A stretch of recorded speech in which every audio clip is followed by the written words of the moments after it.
Hello and welcome to HP Story, your home for amazing stories. Today's story is What If Narcissa Malfoy and Lily Potter Raised Harry and Hermione Together? Don't forget to like this video if you enjoy it, and subscribe if you haven't already. We post new stories regularly. Let's get started. Chapter 1: The Unlikely Alliance. The night sky erupted with green light as Lily Potter dove in front of her son's crib. Time seemed to slow as Voldemort's killing curse struck her, but something unexpected happened. The ancient protection spell she'd cast hours earlier shimmered to life, absorbing the deadly magic rather than allowing it to take her life. Lily collapsed to the floor, alive but unconscious, as the rebounding curse struck Voldemort with catastrophic force. His screams pierced the night as his body disintegrated, leaving only a black cloak and a wand falling to the nursery floor. Baby Harry stood in his crib, crying, a fresh lightning bolt scar on his forehead. His father James lay dead downstairs, having bought precious seconds for Lily to activate the protection ritual. Miles away, Narcissa Malfoy jolted awake, clutching her chest. The magical backlash of Voldemort's destruction had sent shockwaves through the bonds connecting his followers. Beside her, Lucius slept soundly, his dark mark burning red beneath his silk pajama sleeve. Narcissa slipped out of bed and moved silently to the nursery where her son Draco slept peacefully. She stood over his crib, a decision crystallizing in her mind. For months, she'd watched Voldemort's madness consume everything around them. She'd seen what awaited Draco in a world ruled by the Dark Lord, not power and prestige as Lucius promised, but endless violence and servitude. "This ends tonight," she whispered to her sleeping child. With practiced efficiency, Narcissa packed essentials and shrunk them into a single bag. She lifted Draco, still sleeping, and wrapped him in a warm blanket. With one last look at the manor that had been her gilded prison, she disapparated. Sirius Black tore through the destroyed cottage in Godric's Hollow, his heart pounding wildly. "James! Lily!" he shouted, his voice breaking. He found James first, crumpled at the foot of the stairs, eyes vacant. "No, no, no!" Sirius moaned, dropping to his knees. Then he heard it, a baby's cry from upstairs. He bolted up the damaged staircase, hope and dread mingling in his chest. The nursery door hung from one hinge. Inside, he found Lily sprawled before Harry's crib. For one terrible moment, he thought she too was gone, until her chest rose with a shallow breath. "Lily! Lily, wake up!" He gently shook her while Harry continued crying, reaching through the crib bars. Her green eyes fluttered open, unfocused at first. "James?" she whispered. Sirius couldn't speak, his silence answering her question. Lily's face crumpled in grief, but she forced herself to her feet, staggering to Harry's crib. "My baby!" she choked out, lifting him into her arms. "He's gone, isn't he? Voldemort's gone?" Sirius nodded, taking in the scattered ashes and empty robes on the floor. "What happened?" "The protection spell worked differently than I expected," Lily said, her voice hollow as she traced Harry's new scar. "I was prepared to die for him, Sirius. I should have died. We need to get out of here," Sirius urged. "Death Eaters will be looking for revenge when they realize he's gone." A crash downstairs made them both freeze. Sirius pushed Lily behind him, wand ready, but they heard a familiar voice calling out. "Lily? James? Sirius? Remus!" Sirius called back. Remus Lupin appeared in the doorway, face ashen. "Dumbledore sent me. Order members are securing the area, but we need to move you somewhere safe." As they hurried from the ruins of the Potter home, none of them noticed the elegant blonde woman watching from the shadows across the street, a sleeping toddler in her arms. 3 days later, Lily sat in Dumbledore's office at Hogwarts, Harry asleep in her lap. The funeral for James had been small and hurried, too dangerous for anything more with Death Eaters still at large. "You cannot return to Godric's Hollow," Dumbledore said gently. "The protective magic that saved you and Harry is powerful, but it needs to be reinforced. I suggest—" A knock interrupted him. McGonagall entered, her expression tense. "Albus, I apologize for the interruption, but Narcissa Malfoy is here. She insists on speaking with you, and Mrs. Potter. Lily stiffened, instinctively holding Harry closer. Malfoy? Why would let her in, Minerva? Dumbledore said, his piercing blue eyes calculating. Narcissa entered with her characteristic grace, though Lily immediately noticed differences from the haughty pure-blood wife she remembered. Dark circles underlined her eyes, and she carried a sleeping blonde child against her shoulder. Mrs. Malfoy. Dumbledore greeted her neutrally. It's black now, Narcissa corrected. I've left my husband. Silence fell over the room. May I ask why? Dumbledore finally said. Narcissa's gaze fell on Lily and Harry. Because I want my son to live, she said simply. And he won't if he remains in that house, with those people, following that path. Lily stared at the blonde witch, trying to reconcile this woman with the cold aristocrat she remembered from their school days. Why come to us? Because we're in the same position now, Potter. Narcissa settled into a chair, adjusting Draco in her lap. Single mothers with targets on our backs. The Death Eaters will hunt you for destroying their master. They'll hunt me for betraying my husband and their cause. What exactly are you proposing? Dumbledore asked. An alliance, Narcissa said. I have resources, properties even Lucius doesn't know about, old Black family holdings. I have knowledge of Death Eater operations, names, locations. Most importantly, I know how they think, how they'll come for us. Lily found her voice. And what do you want in return? Protection, Narcissa answered. For Draco, primarily. And myself. I'm offering a mutually beneficial arrangement. We protect each other's children. Dumbledore stroked his beard thoughtfully. And how do we know this isn't an elaborate trap? Narcissa rolled up her sleeve, showing her unmarked forearm. I never took the mark. I never wanted any part of it. I made a terrible mistake marrying Lucius, but I won't let my son pay for it. Her composure cracked slightly. I've seen what the Dark Lord did to his followers. What he made them do. What he would have made Draco become. Lily watched the sleeping boy in Narcissa's arms, so close in age to Harry. She thought of her own son, of the life ahead of him, hunted by those who blamed him for Voldemort's fall. Where would we go? Lily asked, ignoring Dumbledore's warning glance. A ghost of a smile touched Narcissa's lips. I have a property in Cornwall. Unplottable, under Fidelius. It belonged to my great-aunt. Neither my husband nor my sisters know of it.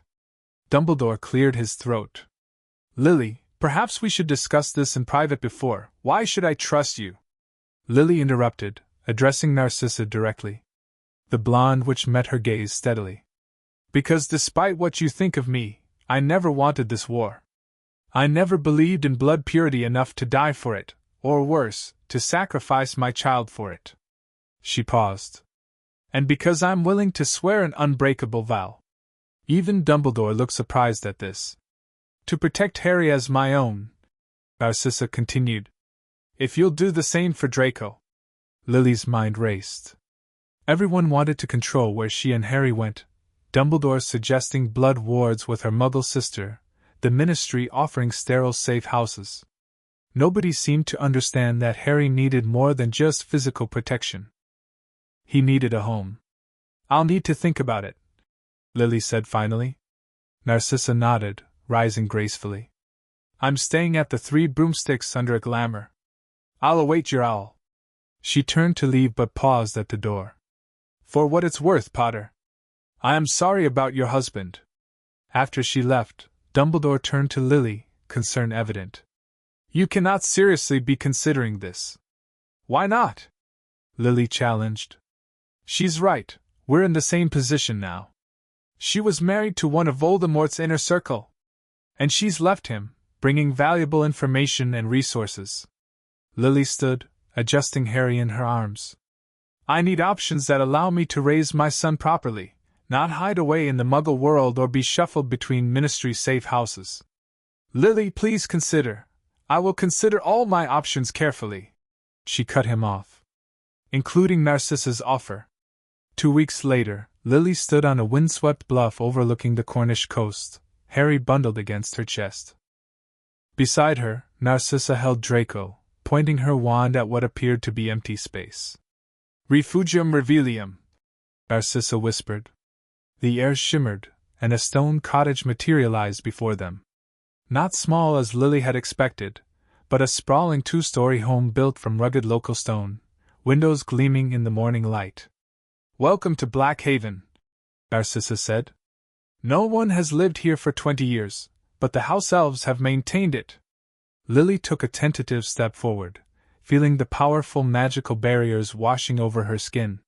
Since performing the unbreakable vow 3 days prior, each woman swearing to protect the other's child as her own, she'd been equal parts terrified and exhilarated by her decision. "The wards?" she asked. "Ancient black family protections, plus what I've added myself." Narcissa shifted Draco to her other hip.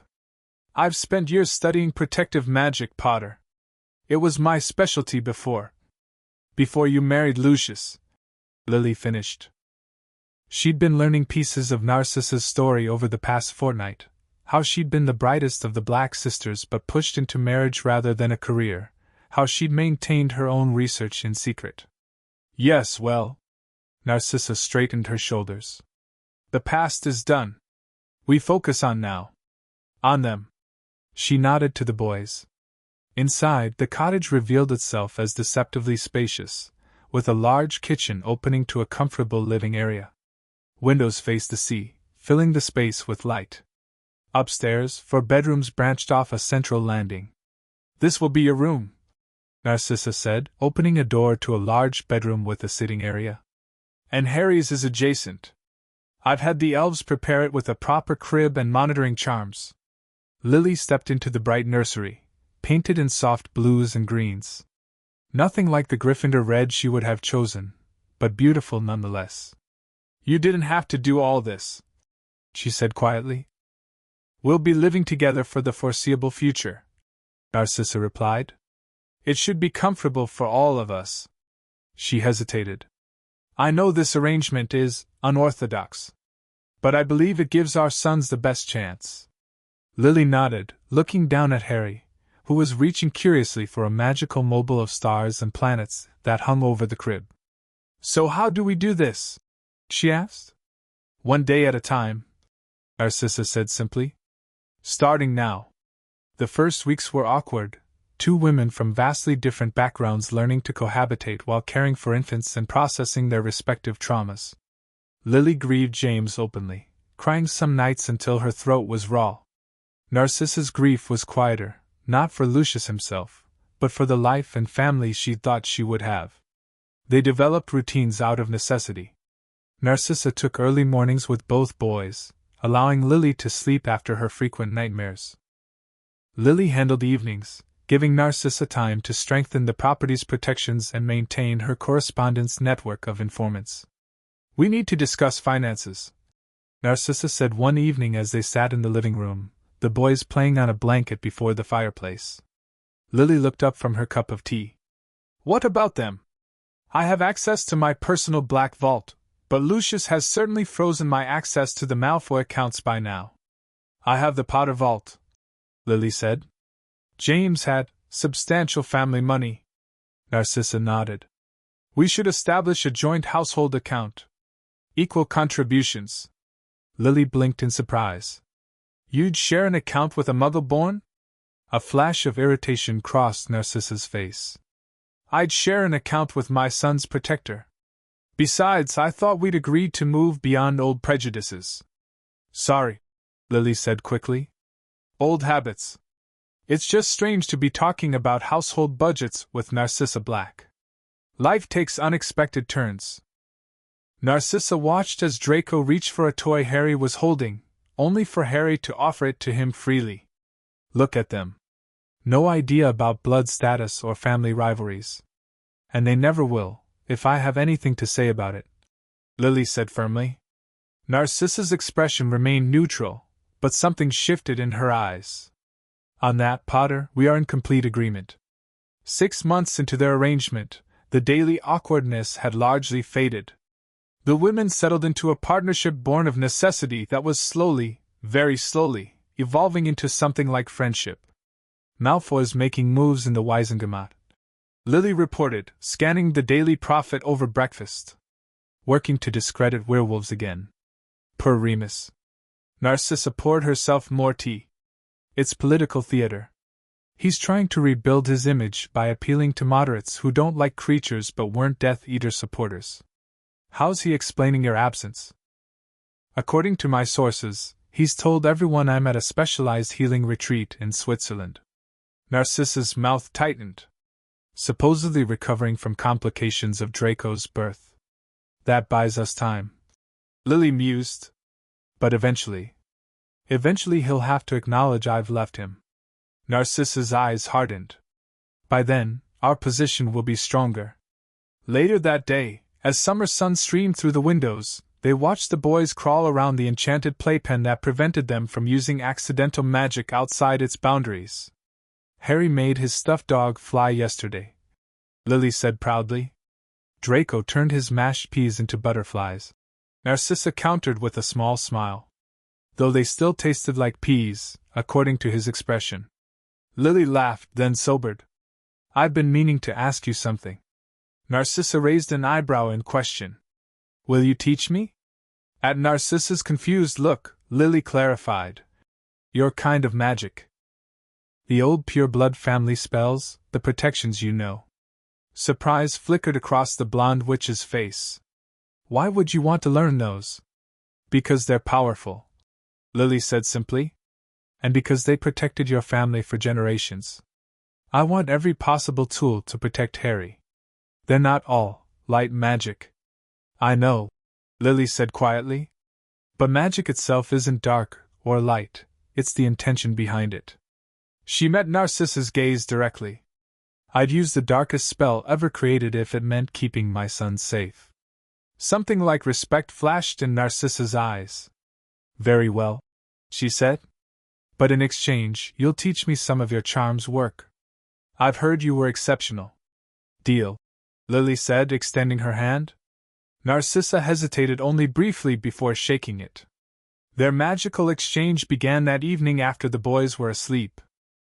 In the back garden, protected by layers of silencing and concealment charms, Narcissa demonstrated the ancient black family shielding spell. The incantation is Presidium Sanguinis, but the wand movement is crucial, she explained, drawing a complex pattern in the air. It's not taught at Hogwarts because it originally used blood to power it, though I've modified it. Lily watched intently, then repeated the movement. Like this? Close. More fluid between the second and third segments. Think of it as a continuous motion rather than separate parts. Lily tried again, and this time blue light shimmered from her wand, forming a translucent dome that held for several seconds before dissolving. Impressive for a first attempt, Narcissa admitted. Most can't manage a visible shield until their fifth or sixth try. Lily grinned. I've always been a quick study. Now let me show you a little something I developed during the war. She moved her wand in a tight spiral while whispering, Protego hominum revelio. The air around them briefly glowed gold. What did that do? Narcissa asked. It's a combination of the shield charm and human presence revealing spell. Lily explained. It not only shields you but identifies anyone approaching within 20 feet. I created it after a Death Eater ambush nearly got us in 79. Narcissa's eyes widened slightly. You invented this? Lily nodded. James and I both specialized in combat charms for the Order. We had to get creative. Over the following weeks, they established a nightly routine of exchanging magical knowledge. Narcissa taught Lily generations of black family spells, protections, wards, and some borderline dark hexes. Just in case. Lily shared her innovative charm work, including several spells she'd created herself. Your wand work is exceptional, Narcissa commented one night. But your potions knowledge is surprisingly limited for someone who was supposedly brilliant at school. Lily made a face. Slughorn exaggerated. I was good, but Severus was the true potions genius in our year. Narcissa went still. Severus Snape? You were friends with him? Once, Lily said, her voice cooling. That ended long before the war. He's Draco's godfather, Narcissa said quietly. Lily's eyes widened. You're joking, Lucius insisted. They were close. They stared at each other, the weight of their interconnected past suddenly heavy between them. Does he know? Lily finally asked. About this arrangement? About you leaving? Narcissa shook her head. No one knows except those who need to. Dumbledore, your friend Black, and now Lupin. Keep it that way, Lily said firmly. Especially regarding Severus. Narcissa studied her face. There's history there. Ancient history, Lily corrected. And best left buried. As autumn turned to winter, their unlikely household settled into comfortable patterns. The boys celebrated their first birthdays, Harry's belatedly, and took their first steps within days of each other. Ha! Draco's walking first, Narcissa said with uncharacteristic playfulness as her son wobbled between furniture pieces. Quality over quantity. Lily countered when Harry, though later to walk, showed better balance. They found themselves increasingly finishing each other's sentences, anticipating each other's needs, moving around the kitchen and living spaces and practiced choreography that spoke of growing familiarity. Late one December night, as snow fell outside the windows, they sat before the fire with glasses of elf-made wine. I never thought I'd be here, Narcissa admitted, her usual reserve softened by the wine and firelight. Living with Lily Potter, of all people. Likewise with Narcissa Black. Lily replied with a small smile. Life's strange, isn't it? Indeed. Narcissa stared into the flames. I received another letter from Lucius today. More threats, more promises of what he'll do when he finds me. Lily tensed. Can he trace the owl? No. I have arrangements in place. Narcissa took another sip of wine. But his persistence is concerning. He won't find us, Lily said with fierce certainty. And if he did, he'd regret it. Narcissa glanced at her, something unreadable in her expression. You know, during school, everyone talked about how brilliant and kind Lily Evans was. Nobody mentioned how utterly terrifying you could be. Lily laughed softly. Being underestimated has its advantages. She hesitated, then asked, Do you regret it? Leaving? Never, Narcissa said immediately. I made my choice the moment I understood what Voldemort truly was. She glanced toward the stairs, where their sons slept peacefully. I look at Draco now, how happy he is, how freely he plays and laughs, and I know I made the right decision. Lily nodded, understanding completely. To our sons, then, she said, raising her glass. To our sons, Narcissa echoed. And to new beginnings. Spring brought fresh challenges as both boys began showing more frequent signs of accidental magic. Harry just summoned his stuffed stag from across the room. Lily announced, entering the kitchen where Narcissa was preparing lunch. Draco turned his bath water purple this morning. Narcissa replied without looking up. Again. They're going to be powerful, Lily said, pride evident in her voice. Of course they are, Narcissa said matter-of-factly. Look at their mothers. Later that week, an owl arrived carrying a letter sealed with the Hogwarts crest. Lily opened it cautiously. It's from McGonagall, she told Narcissa. She wants to visit. Narcissa immediately tensed. Is that wise? She's been my mentor since school, Lily said. And she's worried about us. Plus, she's the deputy headmistress. She'll be overseeing the boys' future education. Very well, Narcissa conceded reluctantly. But under strict security protocols. When McGonagall arrived the following day, her sharp eyes missed nothing as she took in the domestic scene, toys scattered across the living room floor, Lily and Narcissa working together to prepare tea, the boys playing contentedly in a shared playpen. Well, she said finally, accepting a cup from Lily. This is certainly not what I expected when Albus told me of your arrangement. What did you expect, Professor? Narcissa asked coolly. Frankly, Mrs. Black, I expected to find two women barely tolerating each other for the sake of necessity. McGonagall's gaze softened as she watched Harry hand Draco a toy and Draco babble something that made Harry giggle. Instead, I find what appears to be a functioning family. We've found common ground, Lily said diplomatically. More than that, I think, McGonagall observed. You've created something rather remarkable here. After McGonagall left, promising to visit again soon, Narcissa turned to Lily with a rare vulnerability in her expression. Are we? She asked. A family, I mean. Lily considered the question seriously. Not in any traditional sense, she said slowly. But yes, I think we are.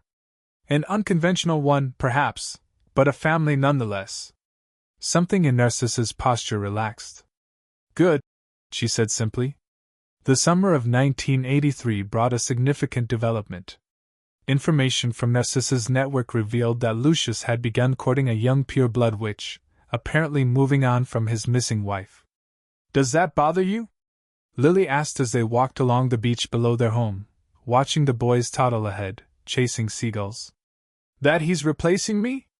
Narcissa shook her head. No. It's actually a relief. The more he invests in his new life, the less energy he'll spend looking for me and Draco. It's working out rather well for us, isn't it? Lily mused. This strange life we've built. Better than I dared hope, Narcissa admitted. Though we'll face new challenges as the boys grow older. We'll handle them together, Lily said confidently. Like we have everything else. Later that night, after the boys were asleep, they sat on the terrace overlooking the moonlit sea, continuing a conversation they'd been having in pieces for months. They need other children, Narcissa said. Social development with peers is crucial. I know, Lily sighed. But security can be maintained with proper precautions, Narcissa interrupted. There's a magical primary school in Devon. Small, exclusive, excellent security. Many prominent families send their children there before Hogwarts. Would they accept Harry? The boy who lived? With proper arrangements and some financial persuasion, yes. Narcissa hesitated. And they'd accept Draco, despite my changed status. Lily considered it. When would they start? Age 5 is standard. We have time to prepare. And in the meantime? Playdates, Narcissa said decisively. Carefully selected families. I'm thinking the Greengrasses. They remained neutral during the war, and they have daughters close to our boy's age. Lily raised an eyebrow. Planning arranged marriages already? Narcissa rolled her eyes, a gesture she'd picked up from Lily. Hardly. I'm simply identifying safe social connections. What about my friends? Remus visits regularly, and Sirius when he's not working as an Auror. Adult interaction is different from peer relationships, Narcissa pointed out. Though I suppose the Weasleys have children of similar age. It was Lily's turn to look surprised. You'd consider the Weasleys? I thought they were blood traitors to your crowd. They are, Narcissa said dryly. But they're also a magical family with 7 children, including a boy exactly our son's age. The twin benefits of magical upbringing and multiple playmates might outweigh their questionable political associations. Lily laughed. Narcissa Black suggesting playdates with the Weasleys. Now I've seen everything. Pragmatism. Narcissa sniffed, but there was a glimmer of amusement in her eyes. Besides, we can always obliviate them if it doesn't work out. Narcissa. I'm joking, Potter. Mostly. The first playdate with the Greengrass family occurred shortly after the boys turned 3. Narcissa cast subtle disguise charms on both herself and Lily before they fled to the Greengrass estate with the children. Remember, Narcissa whispered, we're distant cousins sharing a household for convenience after being widowed. No mention of Lucius or James specifically. Lily nodded, adjusting Harry's collar. And the boys are just Harry and Draco, no surnames needed. The Greengrass daughters, Daphne, who was their boy's age, and baby Astoria, proved to be perfect first playmates. While the children built block towers and chased enchanted toy butterflies, Lily and Narcissa carefully navigated conversation with Callista Greengrass. "You have a lovely home," Lily commented, accepting a cup of tea. "Thank you," Callista replied. "We've lived here for 5 generations. Old family property, you understand." Narcissa nodded appreciatively.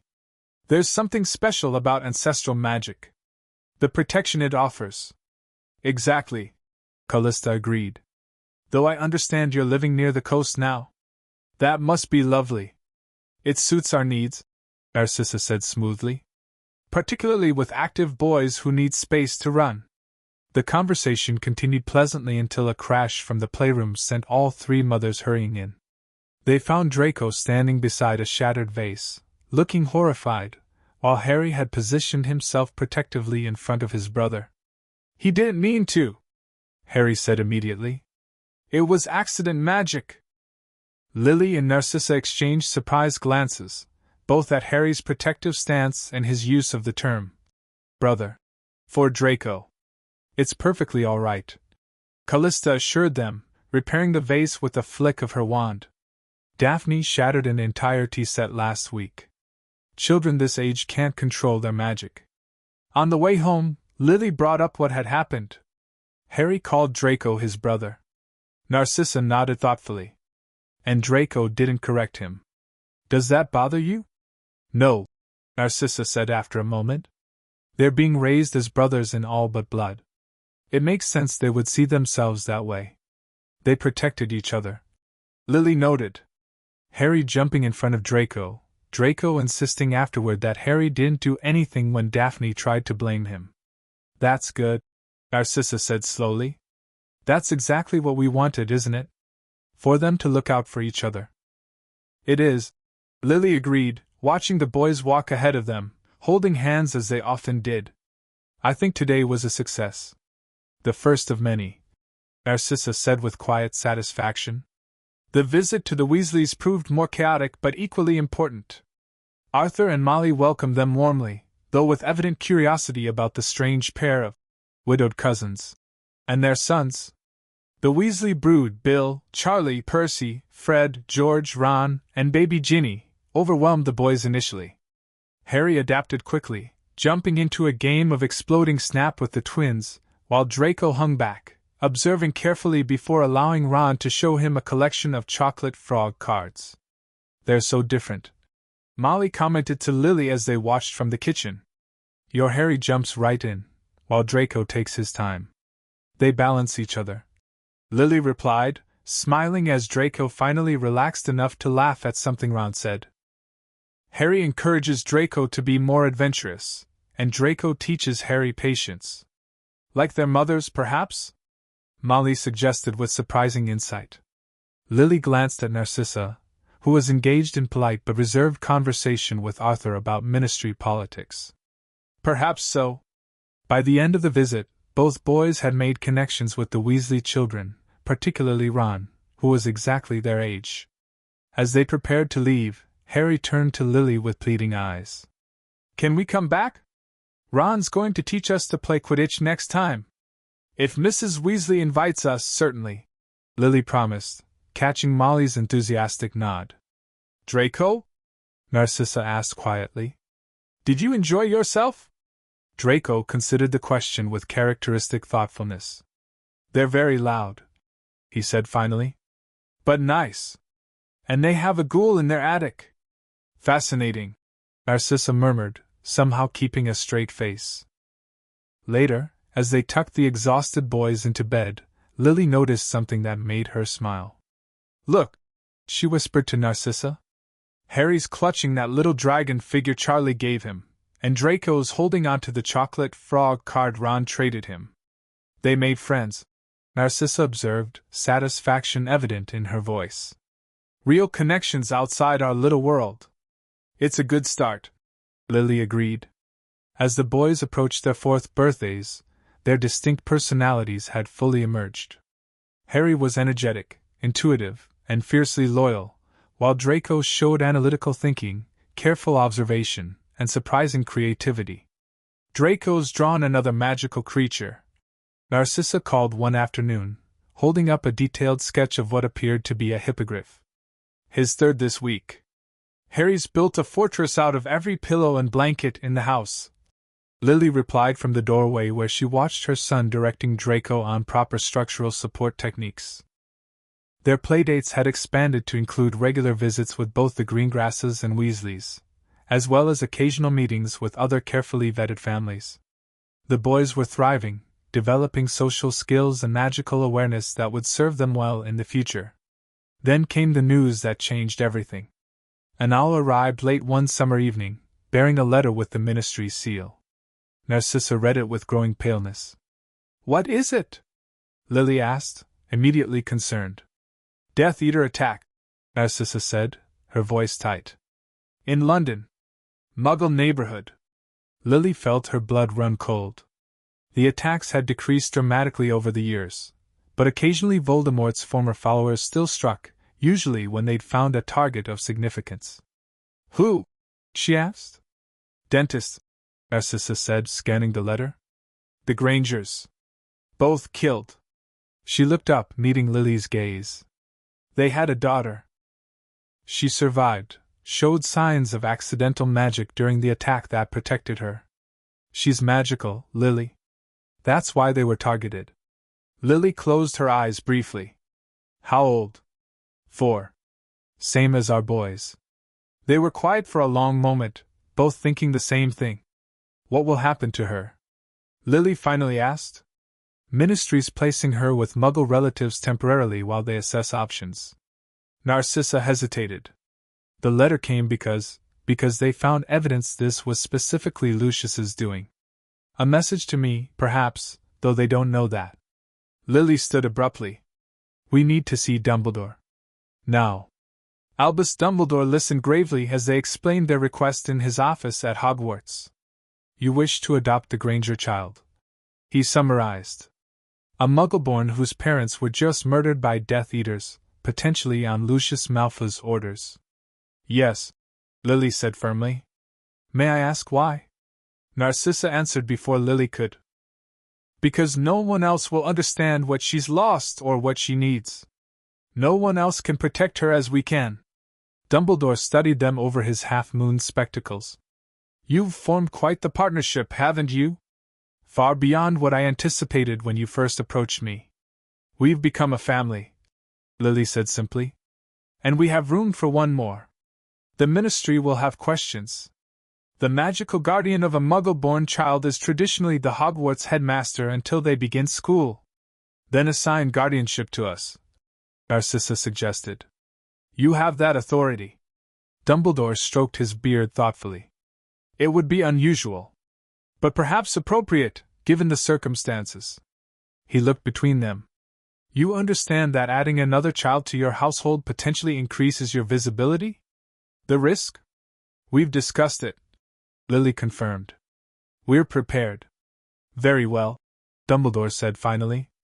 "I'll make the arrangements. You can meet her tomorrow."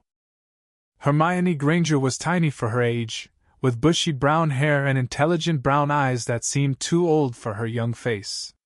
She sat perfectly still in the Ministry's Family Services office, clutching a book nearly as large as she was. "Hello, Hermione," Lily said gently, kneeling before the girl. "I'm Lily, and this is Narcissa. We've come to talk to you about something important." The girl regarded them solemnly. "Are you witches too? Like me?" Lily and Narcissa exchanged surprised glances. "Yes, we are," Narcissa confirmed, kneeling beside Lily. "How did you know you're a witch?"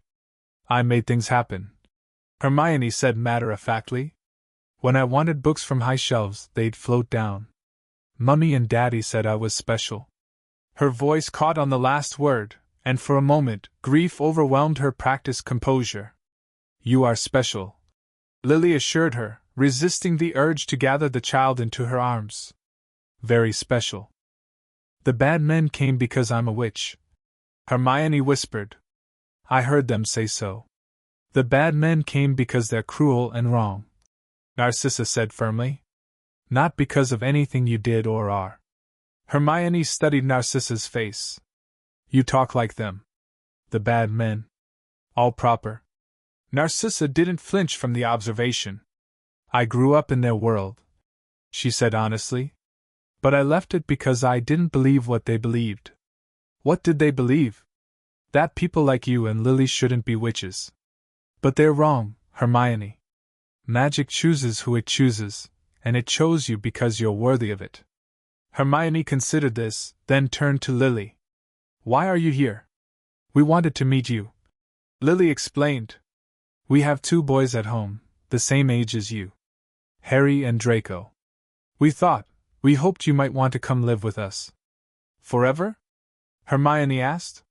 If you'd like, Narcissa said. We would adopt you, make you part of our family. Why? The directness of the child's questions was both startling and refreshing. Because no one should be alone after what you've experienced, Lily said softly. Because we can help you understand your magic and protect you. And because we think you'd fit perfectly with our rather unusual family. Would I have to call you Mummy? Hermione asked, her voice small. No, Narcissa answered. You had a mother and father who loved you very much. We wouldn't try to replace them. Hermione nodded, something like relief crossing her face. Can I bring my books?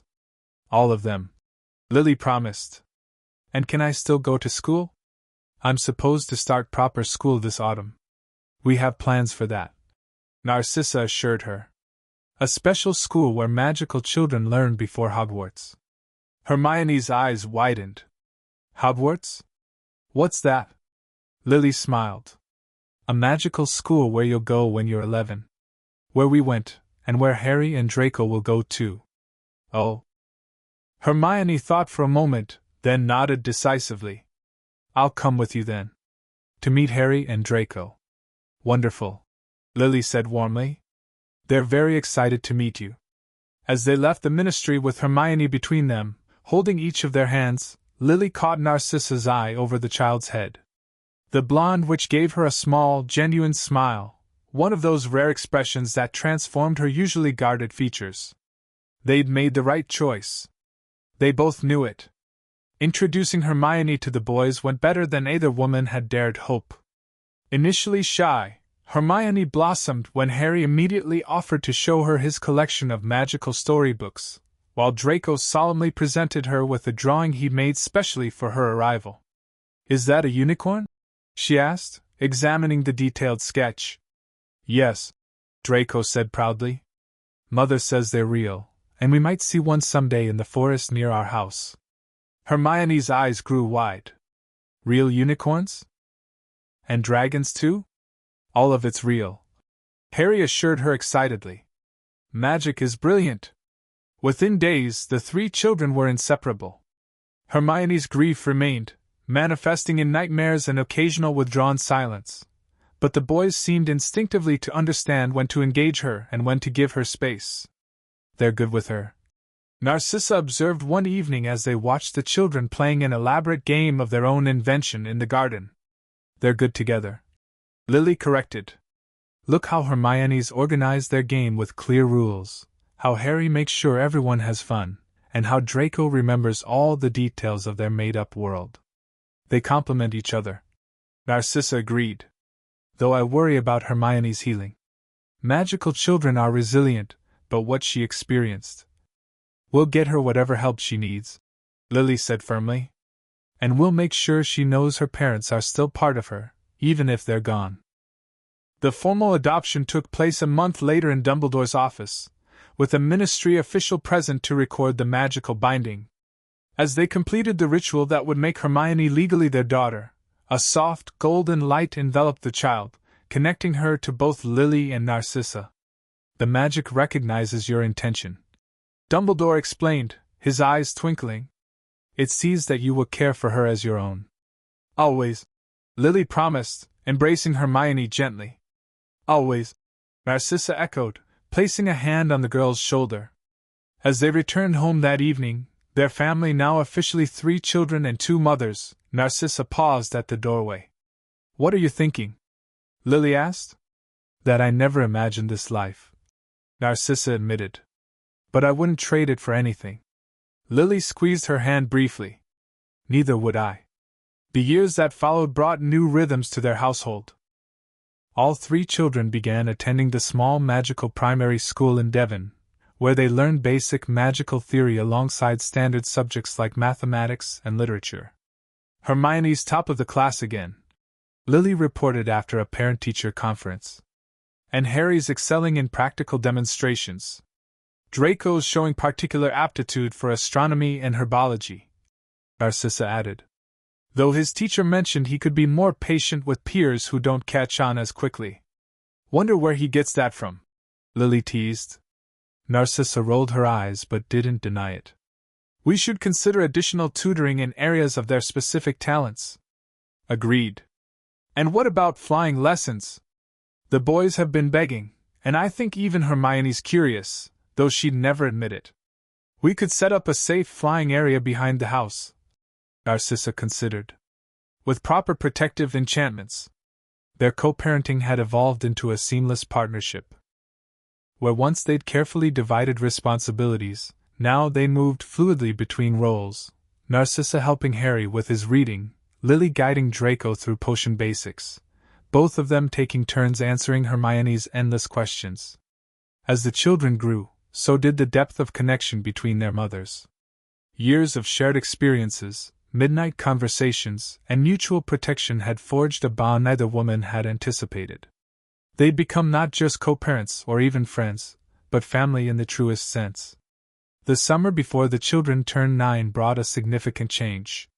Reports reached them through Narcissa's network that Lucius Malfoy had officially had his missing wife declared dead, marrying his longtime girlfriend in an elaborate ceremony. How do you feel about it? Lily asked that night as they sat on the terrace after the children were asleep. Relieved, Narcissa admitted. It creates another layer of safety for Draco. Lucius has a new heir now. My death means Draco no longer threatens that. And personally? Narcissa shrugged, sipping her wine. It's the final severing of a life I left behind long ago. I haven't been Narcissa Malfoy for many years now. They sat in comfortable silence for a while, listening to the waves below. We should tell them the whole truth soon, Lily said eventually. Before Hogwarts. They need to understand everything, why we live this way, who they truly are. I know, Narcissa agreed. Particularly Draco. And Hermione deserves to know about her parents' deaths. The real reason? They're old enough now, I think. Strong enough. Together then? Narcissa decided. We'll tell them everything together. The conversation with the children came on a rainy afternoon several weeks later. They gathered in the living room, the fire crackling against the damp chill outside. We want to talk to you about something important, Lily began. About our family, and how we came to be together. The children exchanged glances, sensing the seriousness of the moment. You know that Voldemort was a dark wizard who hurt many people, Narcissa continued. What you don't know is how deeply our family was affected by him. Over the next hour, the women shared their story, how Lily had survived Voldemort's attack but lost James, how Narcissa had fled from Lucius and the Death Eaters, how they'd formed their alliance and eventually found Hermione. So, my father was a Death Eater? Draco asked, his face pale. He followed Voldemort, yes, Narcissa confirmed gently. And he's still alive? He thinks we're dead? He believes I'm dead, and presumably you as well, though that was never officially claimed. Draco absorbed this, his expression troubled. Would I have been like him? If you hadn't left? No, Narcissa said firmly. Because you are your own person, Draco. You make your own choices, just as I did. Harry moved closer to his brother, shoulder touching shoulder in silent support. It doesn't matter who your father is, he said. You're Draco Black. You're my brother. Hermione, who had been quiet throughout the explanation, finally spoke. The Death Eaters killed my parents because I'm Muggleborn. It wasn't a question. Yes, Lily confirmed softly. Because of prejudice that has no basis in reality, or magic. And my real father, Draco began, but Hermione interrupted. Was one of them. She finished, her brown eyes meeting his gray ones directly. The silence that followed felt electric. Then, to everyone's surprise, Draco stood up and walked to Hermione. "I'm sorry," he said simply. "I'm sorry for what my father did to your parents." Hermione's eyes filled with tears, but she shook her head. "You didn't do it. Like Mother said, we make our own choices." The fact that she called Narcissa Mother, something she'd never done before, wasn't lost on any of them. "So at Hogwarts," Harry said, bringing the conversation back to practical matters, "people will know who we are. The real us?" "Yes," Lily said. "Harry Potter, the boy who lived. Draco Black, formerly Malfoy. And Hermione Granger, our adopted daughter. There will be attention," Narcissa warned. "Questions. Not everyone will understand our family. Then we'll make them understand," Harry said with the simple confidence of youth. "We're stronger together." "Always," Draco agreed. Hermione nodded, wiping away her tears. "Always." Lily and Narcissa exchanged glances, overwhelmed by the resilience of the children they'd raised. "Always," they echoed in unison. As the children approached their 11th birthdays and the inevitable Hogwarts letters, their education at home intensified. Both Lily and Narcissa wanted them thoroughly prepared not just academically, but emotionally and socially for the challenges ahead. "Harry needs to understand that people will have expectations of him," Narcissa pointed out during one of their planning sessions. "The boy who lived mythology has only grown over the years. And Draco will face scrutiny once people realize his connection to Lucius," Lily added. "Particularly from former Death Eater families. Hermione will have her own challenges as our adopted daughter. People will question why a Muggleborn is being raised by us." They developed a comprehensive preparation plan, including mock social scenarios, defensive magic beyond their years, and extensive knowledge of wizarding politics and history. "You're overthinking this," Sirius commented during one of his regular visits. "They're good kids. Smart, kind, loyal to each other. They'll be fine. We just want them prepared," Lily defended. "They've been raised by two of the most formidable witches I know," Remus added with a smile. "I pity anyone who underestimates them." The Hogwarts letters arrived on schedule, causing much excitement despite being expected. The children pored over their supply lists, already planning their first visit to Diagon Alley as future Hogwarts students. "What house do you think you'll be in?" Harry asked the others as they sat in the garden, letters clutched in their hands. "Gryffindor, like Mom," Hermione said immediately, glancing at Lily. "Slytherin, probably," Draco said with a shrug. "Like Mother." Harry looked thoughtful. "I don't know. Maybe Gryffindor? But maybe Slytherin too. Does it matter?" Hermione asked practically. "We'll still be family wherever we end up." "Of course it doesn't matter," Harry agreed. "But it's fun to guess." From the kitchen window, Lily and Narcissa watched their children's animated discussion. "They'll be separated at school," Narcissa observed.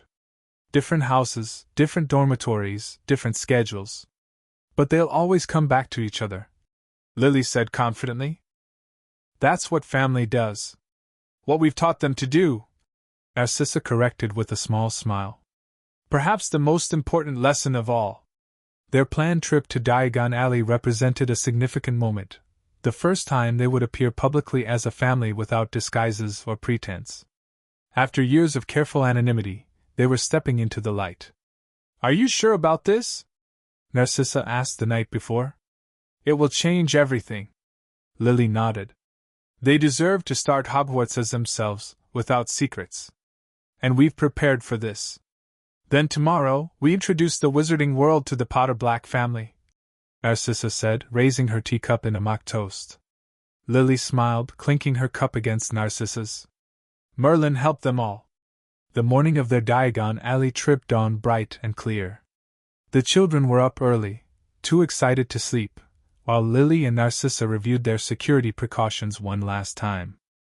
"Remember," Lily told the children as they prepared to float to the leaky cauldron. "Stay together, stay close to us, and if anything feels wrong, use the emergency port key." The three chorused, having heard these instructions many times. "We'll be fine, Mum," Harry assured her. "We've been practicing for this forever," Draco added.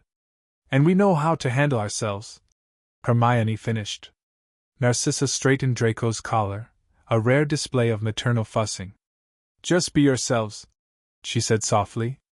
"That's all anyone can ask." One by one, they stepped into the green flames.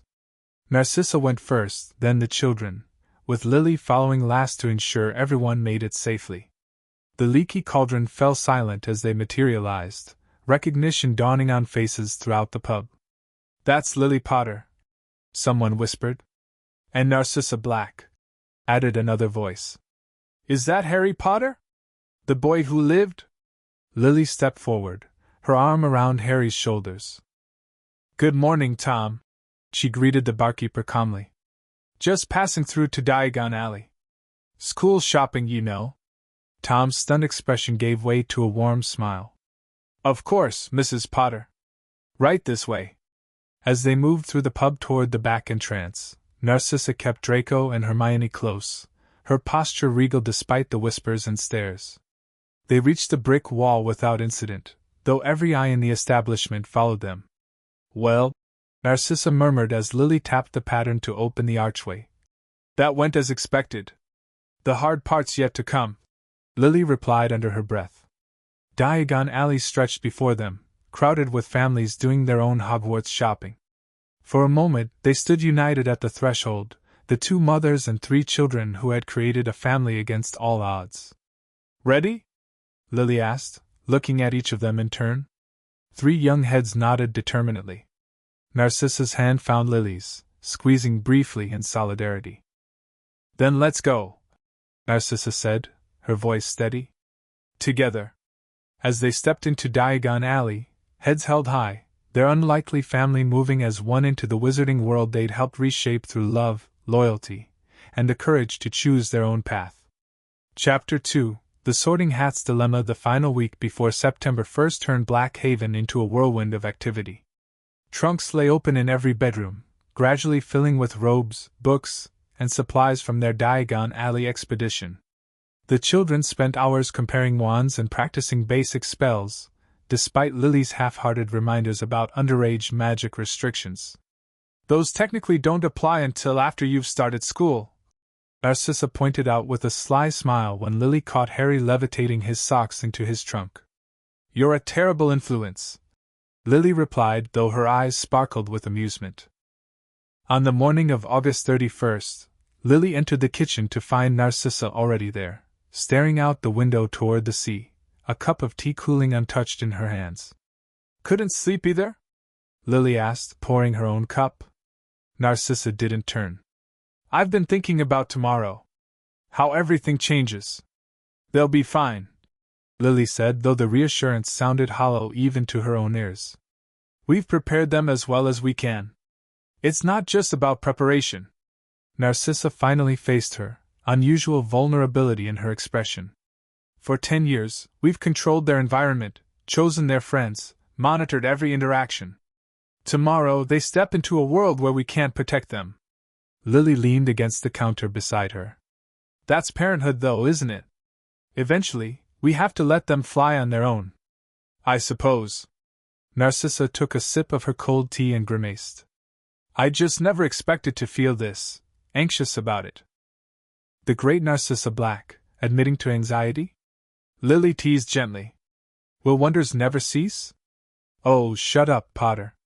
But there was no bite to the words, just the comfortable familiarity of decade-old banter.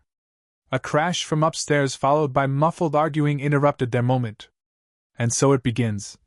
Lily sighed, heading for the stairs. They found Harry and Draco in Hermione's room, surrounded by books stacked in precarious towers. One had collapsed, scattering volumes across the floor. "I told you it wouldn't work," Hermione was saying, hands on hips. "You can't organize them by cover color. It makes no logical sense." "But it looks cool," Harry protested. "And we could remember red books are on the left side of the trunk, or whatever." "I still think alphabetical by author is the most efficient," Draco maintained, already gathering fallen books. Lily cleared her throat from the doorway. Perhaps you could compromise? Core textbooks organized logically, personal reading however Hermione prefers. The children looked at each other, considering. That's fair. Hermione conceded. Works for me. Harry shrugged. Breakfast in 20 minutes, Narcissa announced. Then final packing checks. We have visitors coming this afternoon. This last piece of information successfully distracted the children from their book debate. Who's coming? Draco asked eagerly. Sirius and Remus. Lily answered. They want to see you off properly. And possibly spoil you with completely unnecessary farewell gifts. The children whooped with excitement, and immediately began tidying the book. Dispute forgotten. Crisis averted. Lily murmured as they headed back downstairs. For now. Narcissa agreed. Though I suspect book organization is the least of the arguments we'll be hearing about this year. Sirius arrived first that afternoon, appearing in the garden with 3 broomstick-shaped packages and a mischievous grin that made Lily immediately suspicious. Before you object, he said quickly as she approached. They're Nimbus 2000s. Best racing brooms on the market. And yes, I know first years aren't supposed to have their own brooms, but these are technically gifts from their godfather to use at home during holidays. Sirius Black, you are incorrigible. Lily sighed, but she was smiling. That's why you love me, he replied, embracing her. Where are my favorite godchildren? Inside, finishing packing. And they're your only godchildren. Details. The children's reaction to their gifts was exactly what Sirius had hoped for, stunned disbelief followed by deafening excitement. A Nimbus 2000? Harry gasped, unwrapping his. These just came out. They're professional quality. Draco added, running his hand reverently along the sleek handle of his broom. Even Hermione, less broom-obsessed than the boys, looked impressed. Thank you, Uncle Sirius. They're magnificent. Don't thank me yet. Sirius laughed. You still have to smuggle them into Hogwarts past your mother's. Which will not be happening, Narcissa said firmly from the doorway. These will remain here for holidays, as I'm sure Sirius intended. She shot him a pointed look. Of course. He agreed, not looking remotely repentant. Remus arrived soon after, carrying a more modestly sized gift bag. Nothing quite as flashy as racing brooms, I'm afraid, he said as the children gathered around. But perhaps more immediately useful. Inside were 3 leather-bound journals, each a different color, green for Harry, blue for Draco, silver for Hermione. Communication journals, Remus explained. Whatever you write in one appears in all 3, but vanishes after it's been read. For when you end up in different houses and want to plan, well, whatever it is Hogwarts students plan these days. Mischief, if they're anything like their parents, Sirius muttered, earning an elbow from Lily. These are brilliant, Uncle Remus, Hermione said, already examining the enchantments on her journal. And potentially less rule-breaking than brooms, Draco added with a smirk at Sirius. Only potentially, Remus winked. Used creatively, they could facilitate all sorts of adventures. Lily rolled her eyes. Remind me why we let these 2 influence our children? Because they'd do it anyway, Narcissa replied pragmatically. Better where we can monitor the damage. The afternoon evolved into an impromptu farewell party, with Sirius regaling the children with increasingly outlandish Hogwarts stories while Remus quietly corrected the more egregious exaggerations. As evening approached, the atmosphere shifted from excitement to a more reflective mood. I've got one more thing, Sirius said, suddenly serious. He pulled 3 small packages from his pocket. Your mothers approved these. Inside each package was a delicate silver chain holding a small pendant, a stag for Harry, a constellation for Draco, and an open book for Hermione. These are more than just jewelry, he explained. They're connected to each other and to similar ones your mothers wear. If you're ever in real danger, hold the pendant and think of home. Your mothers will know immediately. They're beautiful, Hermione whispered, fastening hers around her neck. And hopefully unnecessary, Remus added. But we all sleep better knowing you have them. After Sirius and Remus departed with final hugs and promises to write, the family gathered in the living room for their own private farewell ritual. Lily and Narcissa had prepared special gifts, expanded magical photo albums containing 10 years of family memories. "So you always remember where you come from," Lily said, her voice thick with emotion. "And who will always be waiting for you?" Narcissa added softly. Harry flipped through his album, stopping at a photo of all 5 of them on the beach, laughing as waves crashed around their ankles. "We're not really saying goodbye," he said confidently. "It's just a different kind of together for a while." Draco nodded. "We'll be home for holidays before you know it. And we'll write every week," Hermione promised. Lily and Narcissa exchanged glances, both fighting back tears for different reasons. They'd spent a decade building this family, protecting these children. Tomorrow, they would begin to discover if they'd done enough. The chaos of Platform 9 3/4 hit them like a physical wave. Families crowded every inch of space, owls hooted indignantly in cages, and the scarlet Hogwarts Express belched steam over it all. The Potter Black arrival caused an immediate stir, with whispers following them down the platform. "Remember our agreement," Lily reminded the children as they approached the train. "Look out for each other, no matter what houses you're sorted into. Family first," Harry recited solemnly. "Always," Draco and Hermione echoed. They found an empty compartment near the back of the train. As the children stowed their trunks, Lily pulled Narcissa slightly aside. "They'll be fine," she said, squeezing the blonde witch's hand briefly. "We've raised them well." Narcissa nodded, maintaining her composed facade despite the emotion Lily could see in her eyes. "They have each other. That's more than either of us had." Final goodbyes were a flurry of hugs, last-minute reminders, and promises to write. As the whistle blew, Lily and Narcissa stepped back onto the platform, watching their children wave from the window until the train curved out of sight. "Well," Lily said into the silence that followed, "I suppose we should get used to a quieter house." Narcissa didn't respond immediately, still staring at the place where the train had disappeared.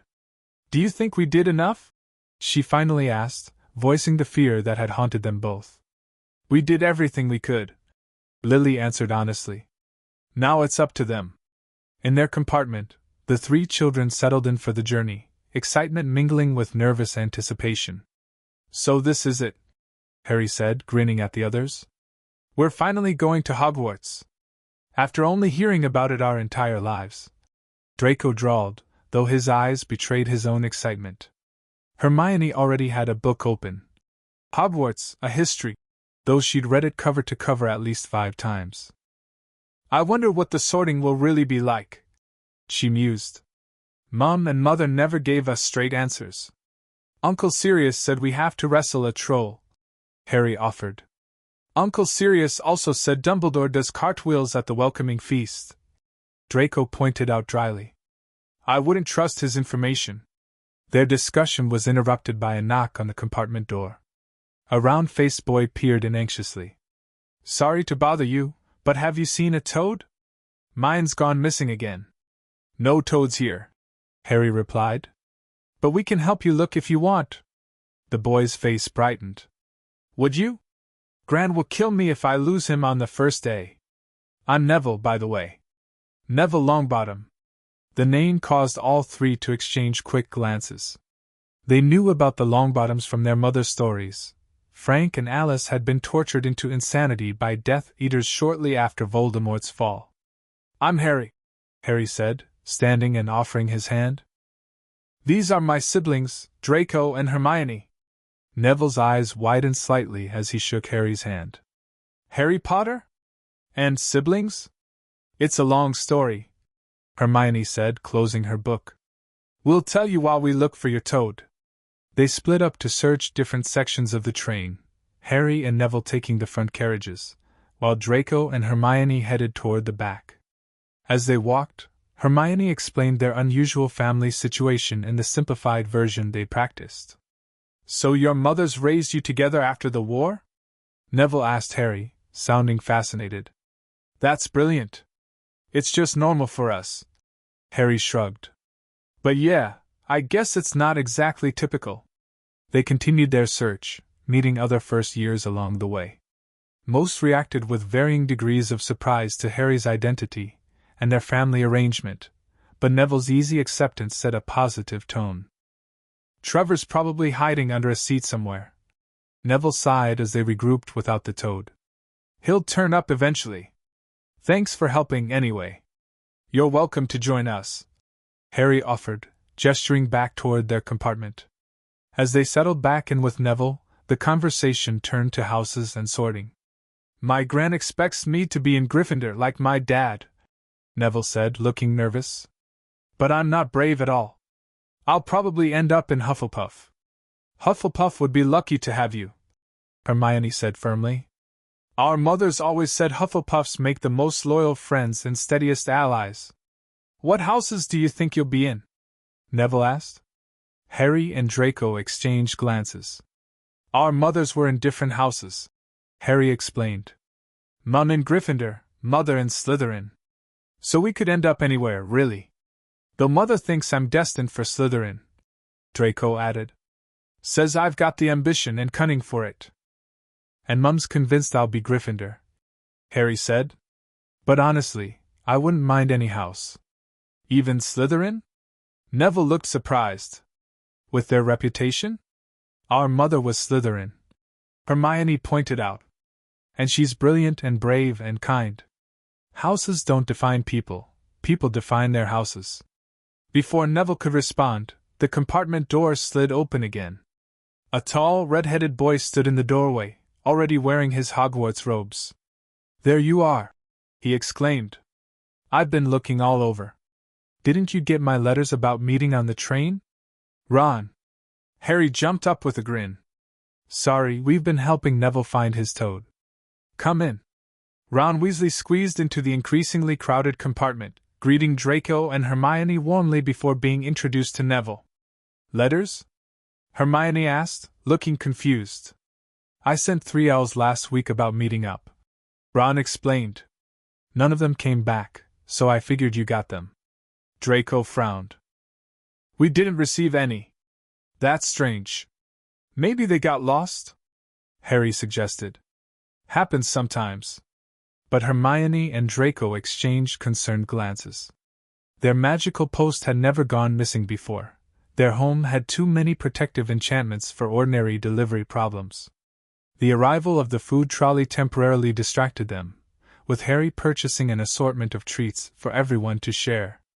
As they feasted on chocolate frogs and Bertie Bott's every flavor beans, the conversation flowed easily between Hogwarts expectations and summer activities. Fred and George tried to convince me we'd have to get past the Sphinx to be sorted, Ron said through a mouthful of pumpkin pasty. But Percy finally told me we just put on an old hat. A hat?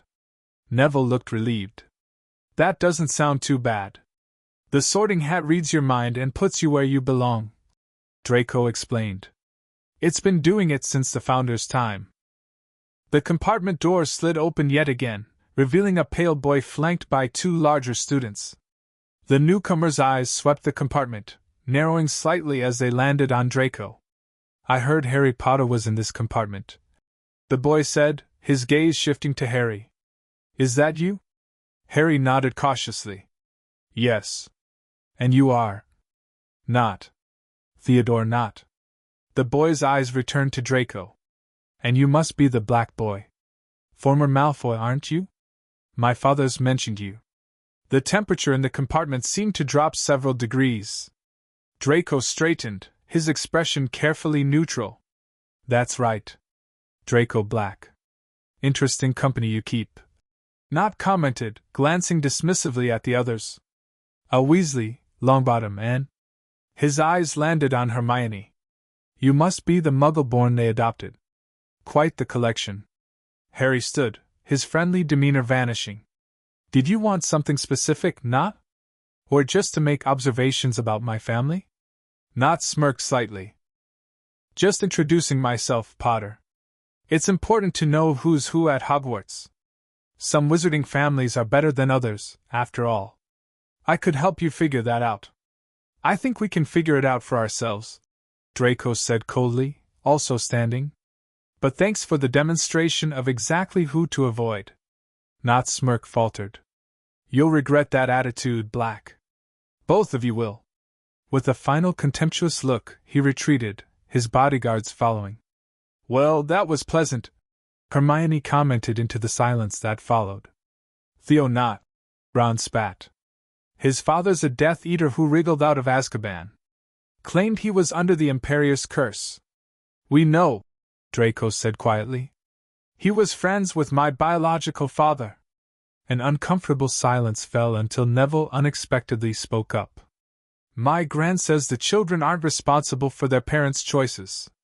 That's true for him too, even if he is a prat. This broke the tension, with Harry laughing and clapping Neville on the shoulder. Well said, Neville. As the countryside outside grew wilder and darkness fell, they changed into their Hogwarts robes. The train finally began to slow, and a voice announced their imminent arrival at Hogsmeade Station.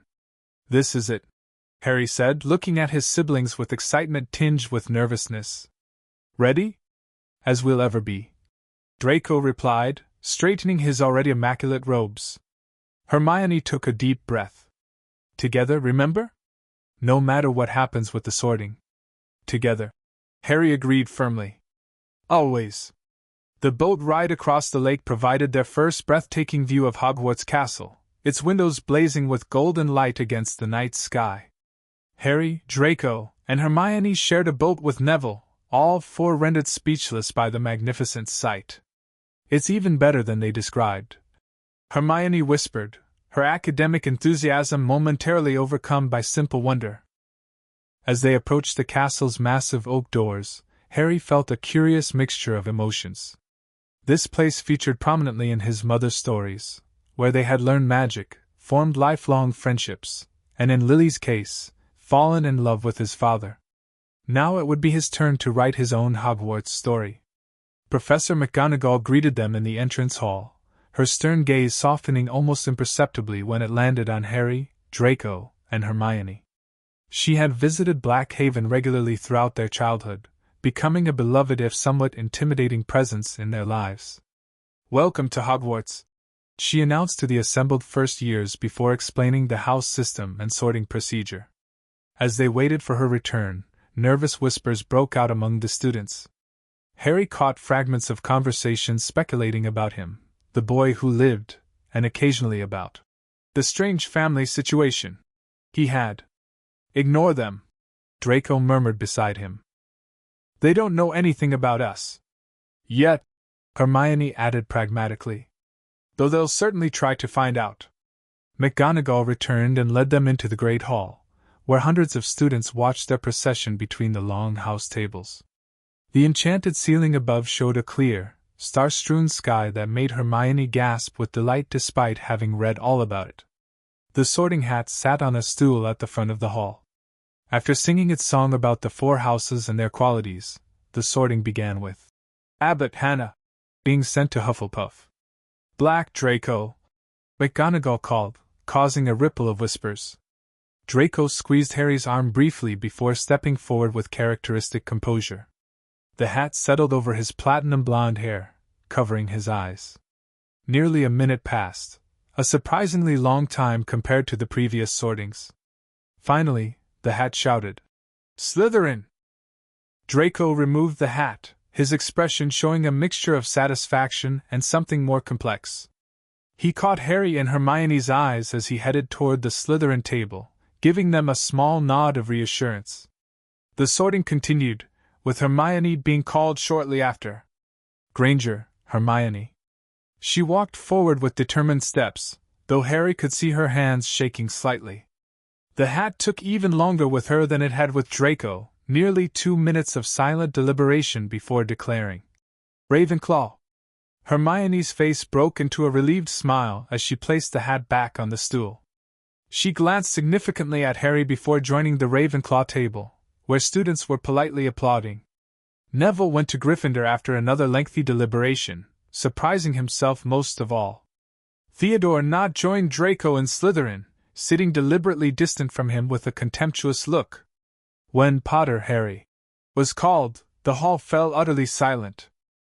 Harry walked forward, acutely aware of hundreds of eyes following his movement. The last thing he saw before the hat dropped over his eyes was Draco and Hermione watching intently from their respective tables. Difficult, very difficult, a small voice said in his ear. Plenty of courage, I see. Not a bad mind either. There's talent, oh yes, and a thirst to prove yourself. But where to put you? Harry gripped the edges of the stool. I want to be where I can do the most good, he thought firmly. Where I can protect my family and make a difference. Your family, eh? The voice mused. Interesting, loyalty to both a Ravenclaw and a Slytherin, raised by witches from Gryffindor and Slytherin. You bridge worlds, Harry Potter. You could belong in any house, but perhaps you're needed most in Gryffindor. The last word was shouted to the hall, and the Gryffindor table erupted in thunderous cheers.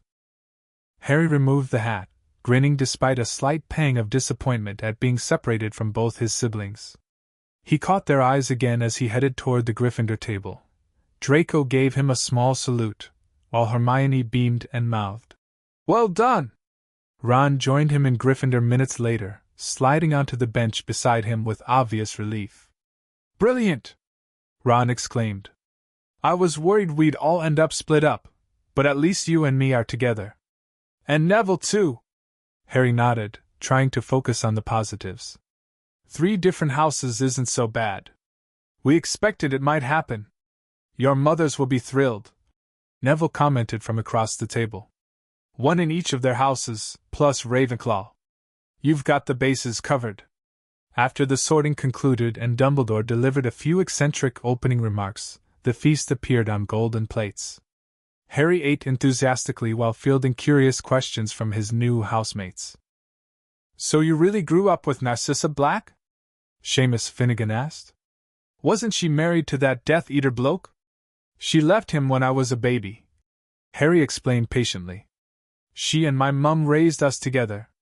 It's normal for us, even if it seems strange to everyone else." "And Draco's really your brother?" Dean Thomas questioned, glancing toward the Slytherin table. "Even though you're not related by blood?" "Family's more than blood," Harry said firmly. "Draco and Hermione are my siblings in every way that matters." The Gryffindor ghost, nearly headless Nick, drifted by to introduce himself, momentarily diverting attention from Harry's family situation. As conversation shifted to classes and professors, Harry took the opportunity to glance across the hall. Draco sat somewhat apart from the other first-year Slytherins, though not entirely isolated. A dark-skinned boy appeared to be engaged in polite conversation with him, while a girl with short black hair occasionally leaned in to comment. At the Ravenclaw table, Hermione was already deep in discussion with a pretty Asian girl, gesturing enthusiastically about something. "They're fine," Ron murmured, following Harry's gaze. "Malfoy, sorry, Draco, can handle Slytherin. He's got your mother's training, hasn't he? And Hermione's probably already organizing a study group." Harry grinned. "You're right. I just feel responsible," Ron finished. "Percy says that's the oldest sibling curse. Charlie had it too." At the high table, Harry examined the professors. Dumbledore sat center, resplendent in purple robes. McGonagall's place was empty as she finished sorting administration. Hagrid, whom Harry knew from his mother's stories, waved cheerfully when their eyes met. Then Harry's gaze fell on a sallow-faced man with shoulder-length black hair. The professor's dark eyes met Harry's for a brief moment, and a curious sensation rippled through him, not quite pain, but a distinct awareness, centered around his scar. "Percy," Harry asked the prefect sitting nearby, "who's that teacher talking to Professor Quirrell?" Percy glanced up. "That's Professor Snape, head of Slytherin House. Teaches potions, but everyone knows he wants the defense job. He's strict." Harry studied Snape with new interest. This was the man his mother had once been friends with, Draco's godfather who didn't know his godson was alive. The complex connections between their family and this professor suddenly felt very immediate.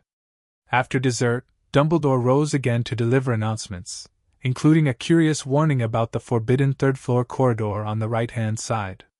And now, before we go to bed, let us sing the school song," Dumbledore cried, flicking his wand to produce a golden ribbon that twisted into lyrics. The resulting cacophony of mismatched tunes and tempos was so absurd that Harry found himself laughing along with Ron and Neville.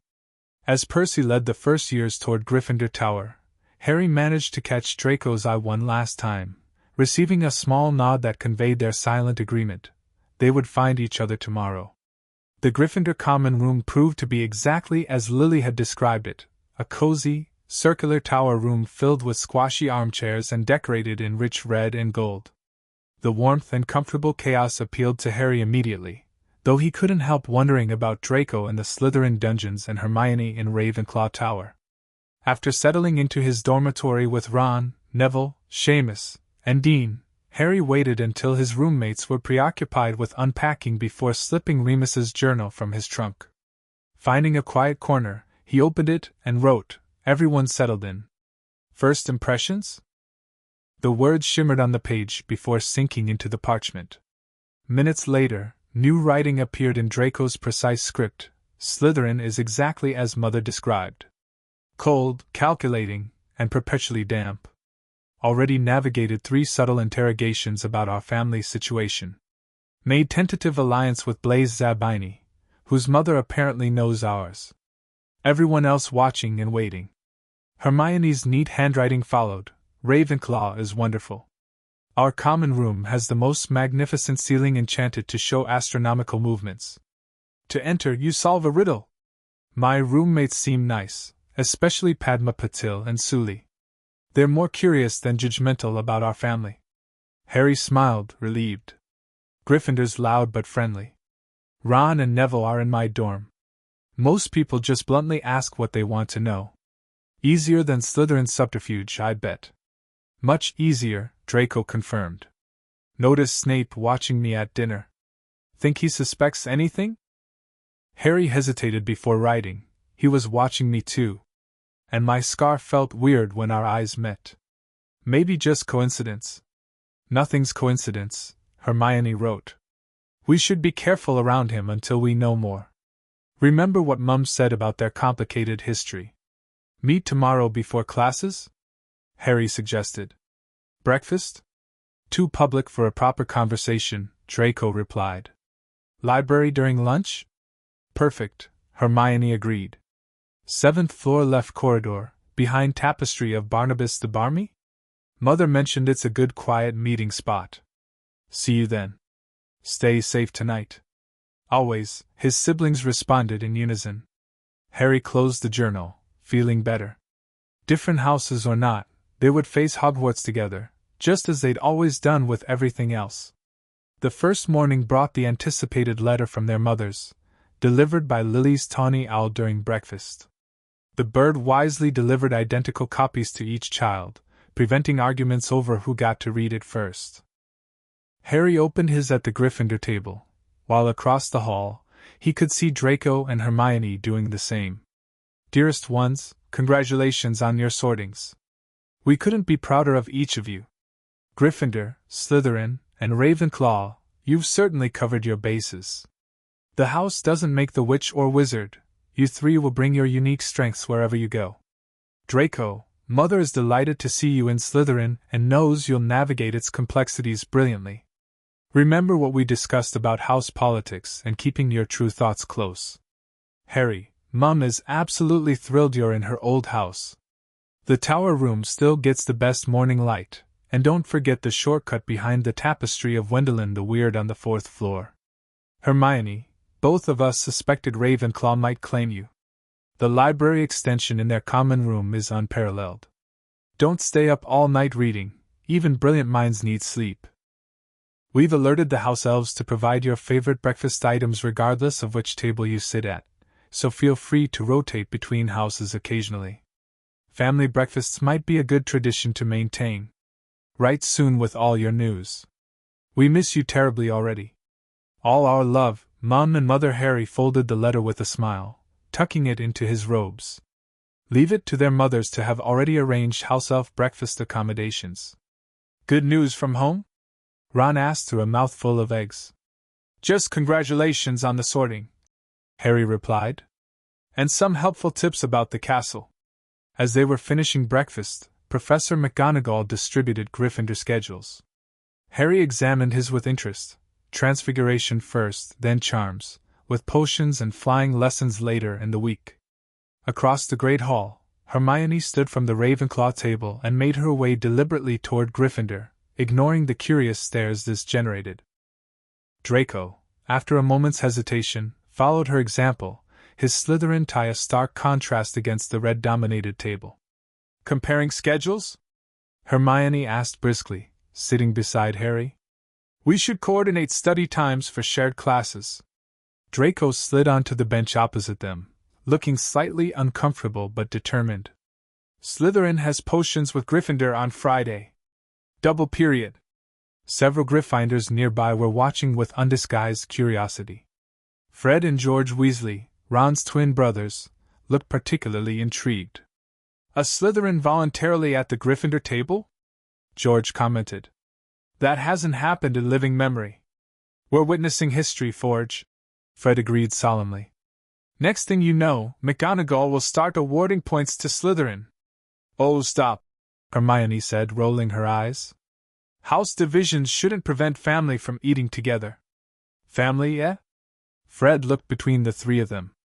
The famous Potter Black Ranger tribe? We've heard rumors, but they're just my brother and sister. Harry interrupted matter-of-factly.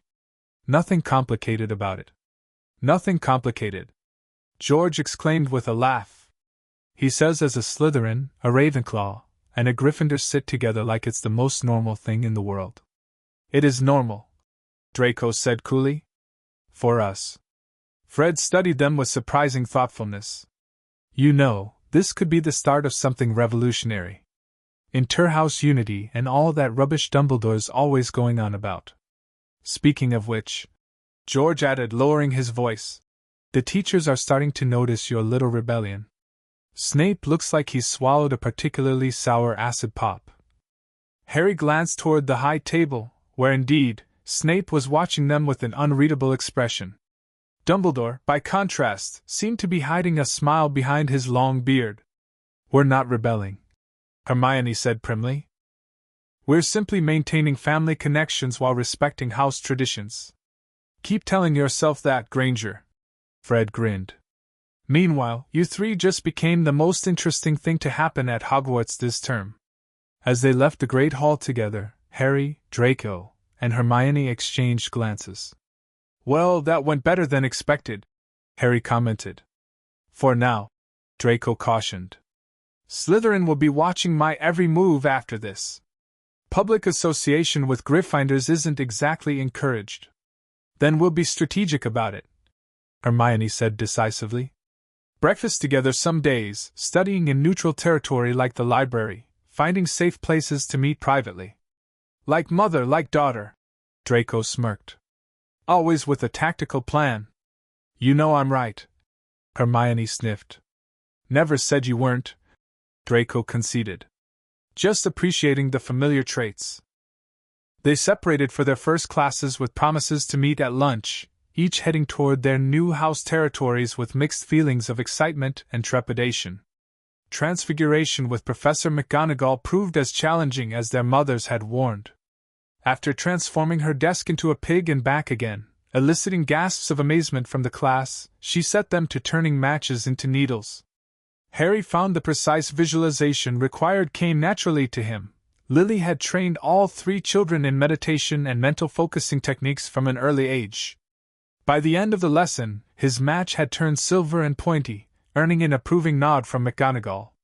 Your mother's talent, she commented quietly as she passed his desk. She had exceptional visualization skills as well. Charms followed, taught by the diminutive Professor Flitwick, who squeaked excitedly during roll call when he reached Harry's name. The class focused on wand movements and pronunciation rather than actual spellcasting, which Harry found somewhat tedious but understood the importance of. At lunchtime, he slipped away to meet Draco and Hermione at their prearranged location. The tapestry of Barnabas the Barmy teaching Trolls ballet concealed a small alcove perfect for private conversations. How were your morning classes? Hermione asked immediately, already pulling out notes to compare. Transfiguration went well, Harry reported. McGonagall said I have Mum's visualization abilities. Herbology was interesting, Draco said. Though not kept trying to accidentally push me into the more dangerous plants. Hermione frowned. Is he going to be a problem all year? Probably, Draco shrugged. But I can handle it. Zabini's turning out to be a potential ally, at least. What about you, Hermione? Harry asked. Charms and history of magic. Professor Binns is exactly as boring as Mother warned. He didn't even notice when half the class fell asleep. I took detailed notes, though, if you need them. Their conversation shifted to logistics, coordinating study times, identifying safe meeting spots, and planning how to manage their unique situation within Hogwarts' house-divided structure. We should write to Mum and Mother tonight, Harry suggested. Give them our first-day update before rumors reach them through other channels. Agreed, Draco nodded. Especially about Snape. I have potions tomorrow, and I'm curious how he'll react to me. Be careful, Hermione warned. Remember, he doesn't know you're his godson. I'm always careful, Draco replied with a hint of his mother's haughtiness. It's you two Gryffindor-Ravenclaw hybrids I worry about. Their planning session concluded with a promise to use the journals if anything significant happened before they could meet again. The first week continued in a whirlwind of classes, navigation challenges, and social adjustments. In defense against the dark arts, Professor Quirrell proved disappointingly timid, his classroom reeking of garlic and his stutter making lectures nearly incomprehensible. Something's off about him, Harry commented to Ron and Neville as they left the classroom. Did you notice how the stutter disappears when he's not directly addressing students? Maybe he's just nervous around groups, Neville suggested. Harry shrugged, unconvinced. His mothers had trained him to notice inconsistencies in behavior, a survival skill from their wartime experiences they'd passed to their children. History of magic was indeed as dull as Hermione had warned, with Professor Binns droning on about goblin rebellions while most students struggled to stay awake. Harry found himself doodling broomstick designs in his notebook despite his best intentions to pay attention. Friday brought the much-anticipated potions class with Slytherin. As Harry and Ron made their way to the dungeons, Harry felt unusually nervous.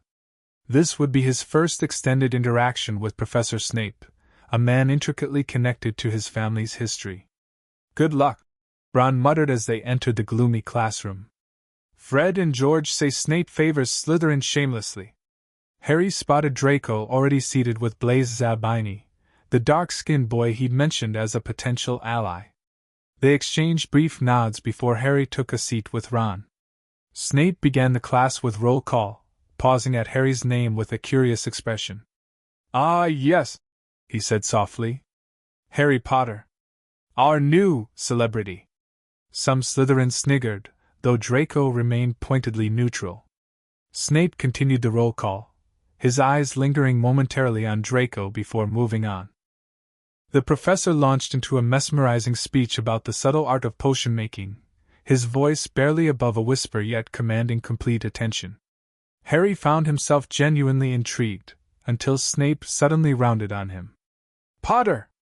What would I get if I added powdered root of asphodel to an infusion of wormwood? Harry blinked, taken aback. Then his mother's voice seemed to echo in his mind. Lily had drilled all three children on basic potion ingredients throughout their childhood. The draught of living death, sir, he answered. It's a powerful sleeping potion. Something flickered in Snape's eyes, surprise perhaps. He continued without acknowledgement. Where would you look if I told you to find me a bezoar? Again, Harry knew this one. In the stomach of a goat, sir. It protects against most poisons. Snape's lip curled slightly. And what is the difference, Potter, between monkshood and wolfsbane? They're the same plant, sir, Harry replied steadily. Also called aconite. The classroom had gone completely still. Snape stared at Harry with an unreadable expression. Correct, he finally said, his voice cold. It seems someone has prepared you better than the usual first-year dunderheads. 1 point to Gryffindor for basic preparedness. A single point seemed stingy for 3 correct answers, but Harry sensed this was actually generous by Snape's standards. The professor turned away, instructing them to prepare a simple potion to cure boils. As they worked, Harry noticed Snape moving around the room, criticizing almost everyone except Draco, whose technique he observed with an odd intensity. When Neville accidentally melted his cauldron, creating a catastrophic mess, Snape's resulting tirade was vicious. "Idiot boy!" he snarled, cleaning the spilled potion with a wave of his wand. "I suppose you added the porcupine quills before taking the cauldron off the fire?" Neville whimpered as angry red boils sprang up on his arms and legs. "Take him to the hospital wing." Snape spat at Seamus, then rounded on Harry, who had been working at the next table. "You, Potter, why didn't you tell him not to add the quills? Thought he'd make you look good if he got it wrong, did you?" "That's not fair, sir," Harry objected before he could stop himself. "I was focused on my own cauldron." Snape's eyes narrowed dangerously. "Another word, Potter, and I'll take points. Your father's arrogance clearly lives on." At the mention of James, Harry felt a flash of anger. Before he could respond, however, an unexpected voice cut in. "Professor," Draco said coolly from across the room, "I think Potter's potion is about to reach critical stirring stage." Snape's attention snapped to Harry's cauldron, which was indeed at a crucial moment in the brewing process. The diversion worked. Snape moved away, though not without a suspicious glance between Harry and Draco. When class ended, Harry lingered to clean his workspace thoroughly, allowing most students to leave ahead of him. Draco did the same, and they found themselves the last 2 in the classroom as Snape organized ingredients at his desk. "Thanks for the save," Harry muttered as they gathered their books. "Seemed like a potential disaster brewing alongside the potions," Draco replied under his breath. "Mother always said Snape had a temper." "Mr. Black?" Snape's voice cut through their whispered exchange. "A word, if you please." Harry hesitated, but Draco nodded subtly for him to go ahead. Reluctantly, Harry left his brother alone with Snape, waiting anxiously in the corridor outside. Inside the classroom, Draco approached Snape's desk with the composed demeanor Narcissa had cultivated in him. "Yes, Professor?" Snape studied him silently for a moment. "Your potion work shows unusual precision for a first year. You've clearly had prior instruction." "My mother taught me the basics," Draco replied carefully. "Your mother?" Snape's expression remained unreadable. "Narcissa Black, formerly Malfoy. Reportedly deceased these past 8 years." Draco maintained his composure despite his racing heart. "Reports can be misleading, Professor." "Indeed." Snape leaned forward slightly. "You bear a remarkable resemblance to Lucius. Yet your mannerisms are entirely Narcissa's." "I'll take that as a compliment, sir." A tense silence stretched between them before Snape spoke again. "Your intervention on Potter's behalf was unexpected. House loyalty typically precludes such actions. Family loyalty sometimes takes precedence, Professor." Something shifted in Snape's eyes at the word family. "An interesting perspective, Mr. Black. You may go." Draco turned to leave but paused at Snape's next words. "Your mother was extraordinarily talented with protective enchantments.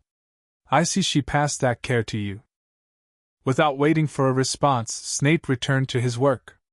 Draco exited the classroom, finding Harry waiting anxiously. "What happened?" Harry demanded as they walked away from the dungeons. "He knows who I am," Draco said quietly. "Maybe not everything, but enough. He was my godfather, after all. Is that going to be a problem?" "I don't know yet," Draco admitted. "But Mother always said he valued survival above all else. He won't expose us without good reason." Harry nodded, though uncertainty lingered. "We should tell Hermione, then write home tonight. They'll want to know about this." The weekend brought a welcome reprieve from classes and their first real opportunity to explore Hogwarts together. After breakfast on Saturday morning, the trio headed to the library, ostensibly to begin homework but primarily to discuss the Snape situation privately. "He didn't actually acknowledge knowing your mother was alive?" Hermione clarified after Draco recounted the conversation in detail. Not directly, Draco confirmed. But the implication was clear. And he knew about your connection to Harry. She continued, organizing the information methodically as always. But didn't seem openly hostile about it. More confused, I think, Draco said. Like it didn't fit his worldview. Harry frowned. He definitely has something against me. Probably because of my dad. Mum did say they had a complicated history. Hermione reminded them. We knew this might be challenging. What did Mother say in her letter back? Harry asked. They'd each written home separately the night before, receiving prompt responses via Overnight Owl. Draco pulled out a carefully folded letter. She wasn't surprised. Said Severus was always observant, and would likely keep his knowledge to himself for now. She advised me to be respectful but cautious, and to allow him to draw his own conclusions rather than offering information freely. Classic Narcissa. Harry grinned. Mum told me to give him space and not to take any antagonism personally. Apparently, he and my dad had some serious bad blood. This just reinforces what they've always taught us. Hermione concluded. Hogwarts isn't just about learning magic, it's navigating complex social and political dynamics too. Speaking of which, Harry lowered his voice further. Have either of you noticed anything strange about the third-floor corridor? The forbidden one?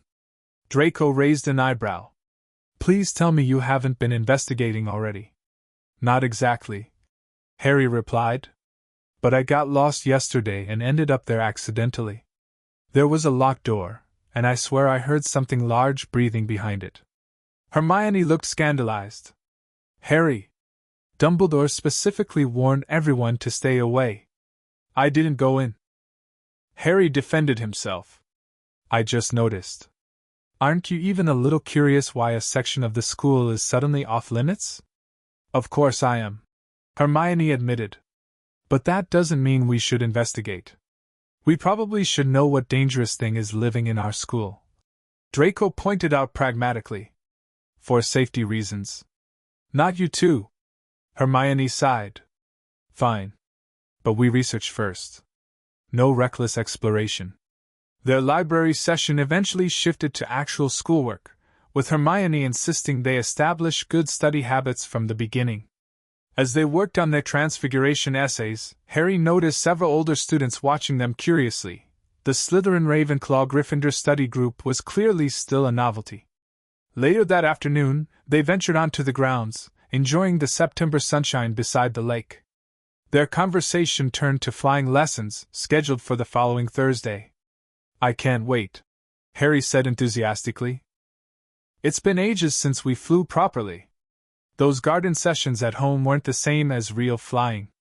Mother made sure we had the basics, Draco reminded him.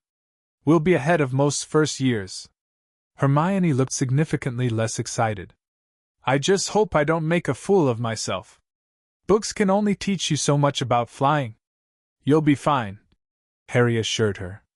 Remember how you eventually got the hang of it last summer? You just need confidence. As they discussed flying techniques, a shadow fell across them. Looking up, they found Fred and George Weasley grinning down at them. Well, if it isn't Hogwarts' most unusual family unit, Fred greeted them. Settled in all right, have you? George asked. No house-based assassination attempts yet? Not yet, Draco replied dryly. Though Nott keeps looking like he's considering it. Slytherin politics, George nodded sagely.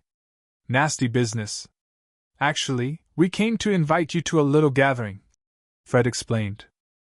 Sort of an unofficial inter-house mixer we're organizing. Very hush-hush, very revolutionary. Harry exchanged glances with his siblings. What kind of gathering? Nothing against rules, George assured them unconvincingly. Just students from different houses meeting in a neutral location, playing games, trading house gossip, that sort of thing. And you're inviting first years? Hermione asked skeptically. You three are special cases, Fred winked. Trailblazers of house unity and all that. Plus, we're curious about this whole raised by opposing houses situation. Sounds like there might be good stories there. When and where? Draco asked, interest piqued despite himself. Tomorrow night, and use classroom on the 4th floor. 8 o'clock. The password is mischief. George tapped the side of his nose conspiratorially. After the twins departed, the trio debated whether to attend. It could be useful for making connections across houses, Hermione pointed out. Or it could be a prank, Harry countered. The twins are notorious for those. Only one way to find out, Draco said with a shrug. And I'm getting tired of the Slytherin common room's chilly hospitality anyway. We'll go together, Harry decided. Safety in numbers. Sunday evening found them approaching the designated classroom with a mixture of curiosity and caution. After whispering, "Mischief," to a portrait of a medieval wizard, who nodded and swung aside to reveal a hidden door, they entered to find a surprisingly large gathering already in progress. The room had been magically expanded and decorated with neutral colors rather than house emblems. Perhaps 20 students from various years and all 4 houses mingled, playing games, sharing snacks, and chatting. Fred and George greeted them enthusiastically at the door. "The guests of honor arrive," Fred announced, ushering them inside. "Everyone, meet the famous Potter Blackgranger siblings." "We're not actually famous," Hermione protested, though her objection was lost in the general hubbub. The gathering proved more legitimate than they'd feared. Older students seemed genuinely interested in meeting the unusual trio, while games of exploding snap and wizarding chess created natural opportunities for interaction across house lines. Harry found himself in conversation with a Hufflepuff prefect named Cedric Diggory, who seemed impressed by their family arrangement. "It's brilliant, really," Cedric commented, breaking down house divisions from the inside. Hufflepuffs always valued that kind of thinking, loyalty to people over arbitrary categories. "It wasn't some grand plan," Harry explained. "It's just how our family works. Sometimes the most revolutionary acts are the simple, authentic ones," Cedric replied thoughtfully. Across the room, Draco was engaged in an intense chess match with a Ravenclaw third year, while Hermione had somehow ended up in a debate about magical theory with students 2 years her senior. As the evening progressed, Harry realized the gathering served another purpose beyond social mixing. It was an information exchange. Older students shared insights about professors' quirks, homework shortcuts, and castle secrets that wouldn't typically cross house boundaries. "Snape always tests the properties of wolfsbane in the 3rd week of term," a 5th-year Slytherin advised a group of Hufflepuffs. "Study that specifically and you'll earn rare points. If you need access to the restricted section, ask Professor Flitwick about vocal modulation in higher-level charms," a Ravenclaw 7th year murmured to interested listeners. "He'll write you a pass without much question." By the time they left shortly before curfew, all 3 siblings had made valuable connections and gathered useful intelligence about Hogwarts' inner workings. "We should attend regularly," Hermione decided as they headed back toward their respective dormitories. "The educational advantages alone are significant. Plus, it's actually fun," Harry added. "Normal school socializing without everyone just focusing on the boy who lived stuff." Draco nodded. "And it gives me a break from Slytherin politics. Blaise asked me about it. He might come next time." They separated at a junction of corridors, each heading toward their house territories with promises to meet at breakfast. As Harry made his way back to Gryffindor Tower alone, he reflected on their first week at Hogwarts. Despite the house separation, they were adapting well, finding ways to maintain their family bonds while building new connections. His mothers would be proud, he thought with a smile. They were navigating Hogwarts exactly as planned, together, but also growing individually, just as they'd been raised to do. The following Thursday brought the much-anticipated first flying lesson. Gryffindors would be learning alongside Slytherins, while Ravenclaw and Hufflepuff had their lessons separately. "Just our luck," Ron groaned at breakfast. "Flying with Slytherin means not we'll have another chance to make trouble." "Draco will be there too," Harry pointed out. "And he's a good flyer." Hermione joined them briefly, clutching a library book on Quidditch tactics. "I've been reading up on proper technique," she informed them anxiously. "The grip is absolutely crucial for stability." "Hermione," Harry said gently, "flying isn't something you can learn from a book. You have to feel it." She bit her lip. "Easy for you to say. You and Draco were practically born on brooms." "You'll be fine," Harry assured her. "Just trust your instincts. Like Mother always says, magic responds to confidence more than competence." At 3:30 that afternoon, the Gryffindors hurried down the front steps onto the grounds for their first flying lesson. The Slytherins were already there, standing beside two neat rows of school brooms. Harry quickly spotted Draco talking quietly with Blaise Zabini. Madame Hooch, their instructor, arrived moments later. With short gray hair and yellow hawk-like eyes, she had a no-nonsense demeanor that commanded immediate attention. "Well, what are you all waiting for?" she barked. "Everyone stand by a broomstick. Come on, hurry up." Harry positioned himself next to a broom across from Draco, exchanging quick nods of acknowledgement. The school brooms looked ancient and poorly maintained, nothing like the Nimbus 2000s waiting at home. "Stick out your right hand over your broom," Madame Hooch instructed, "and say up." "Up," everyone shouted. Harry's broom jumped into his hand immediately. So did Draco's. Around them, results varied widely. Ron's rose halfway before dropping, Neville's didn't move at all, and not spun in circles on the ground. Madame Hooch then showed them how to mount properly without sliding off and walked down the rows correcting grips. Harry and Ron exchanged pleased glances when she told Nott his grip had been wrong for years. "Now when I blow my whistle you kick off from the ground hard," Madame Hooch directed. "Keep your broom steady, rise a few feet, and then come straight back down by leaning forward slightly. On my whistle, 3, 2. But Neville, nervous and jumpy and frightened of being left on the ground, pushed off before the whistle touched Madame Hooch's lips. "Come back, boy!" she shouted, but Neville was rising straight up like a cork shot out of a bottle. 12 feet, 20 feet. Harry saw his scared white face look down at the ground falling away, saw him gasp, slip sideways off the broom and wham, a thud and a nasty crack, and Neville lay face down on the grass. His broomstick continued to rise and began to drift lazily toward the forbidden forest. Madame Hooch was bending over Neville, her face as pale as his. "Broken wrist," Harry heard her mutter. "Come on, boy, it's all right, up you get." She turned to the rest of the class. "None of you is to move while I take this boy to the hospital wing. You leave those brooms where they are or you'll be out of Hogwarts before you can say Quidditch. Come on, dear." Neville, his face tear-streaked, clutching his wrist, hobbled off with Madame Hooch, who had her arm around him. No sooner were they out of earshot than Nott burst into laughter. "Did you see his face, the great lump?" Several Slytherins joined in, though Draco remained pointedly silent. "Shut up, Nott!" snapped Parvati Patil. "Ooh, sticking up for Longbottom?" said Pansy Parkinson, a hard-faced Slytherin girl. "Never thought you'd like fat little crybabies, Parvati. Look!" Nott darted forward and snatched something from the grass. "It's that stupid thing Longbottom's Gran sent him." The remembrall glittered in the sun as he held it up. Harry stepped forward. "Give that here, Nott," he said quietly. Everyone stopped talking to watch. Nott smiled nastily. "I think I'll leave it somewhere for Longbottom to find.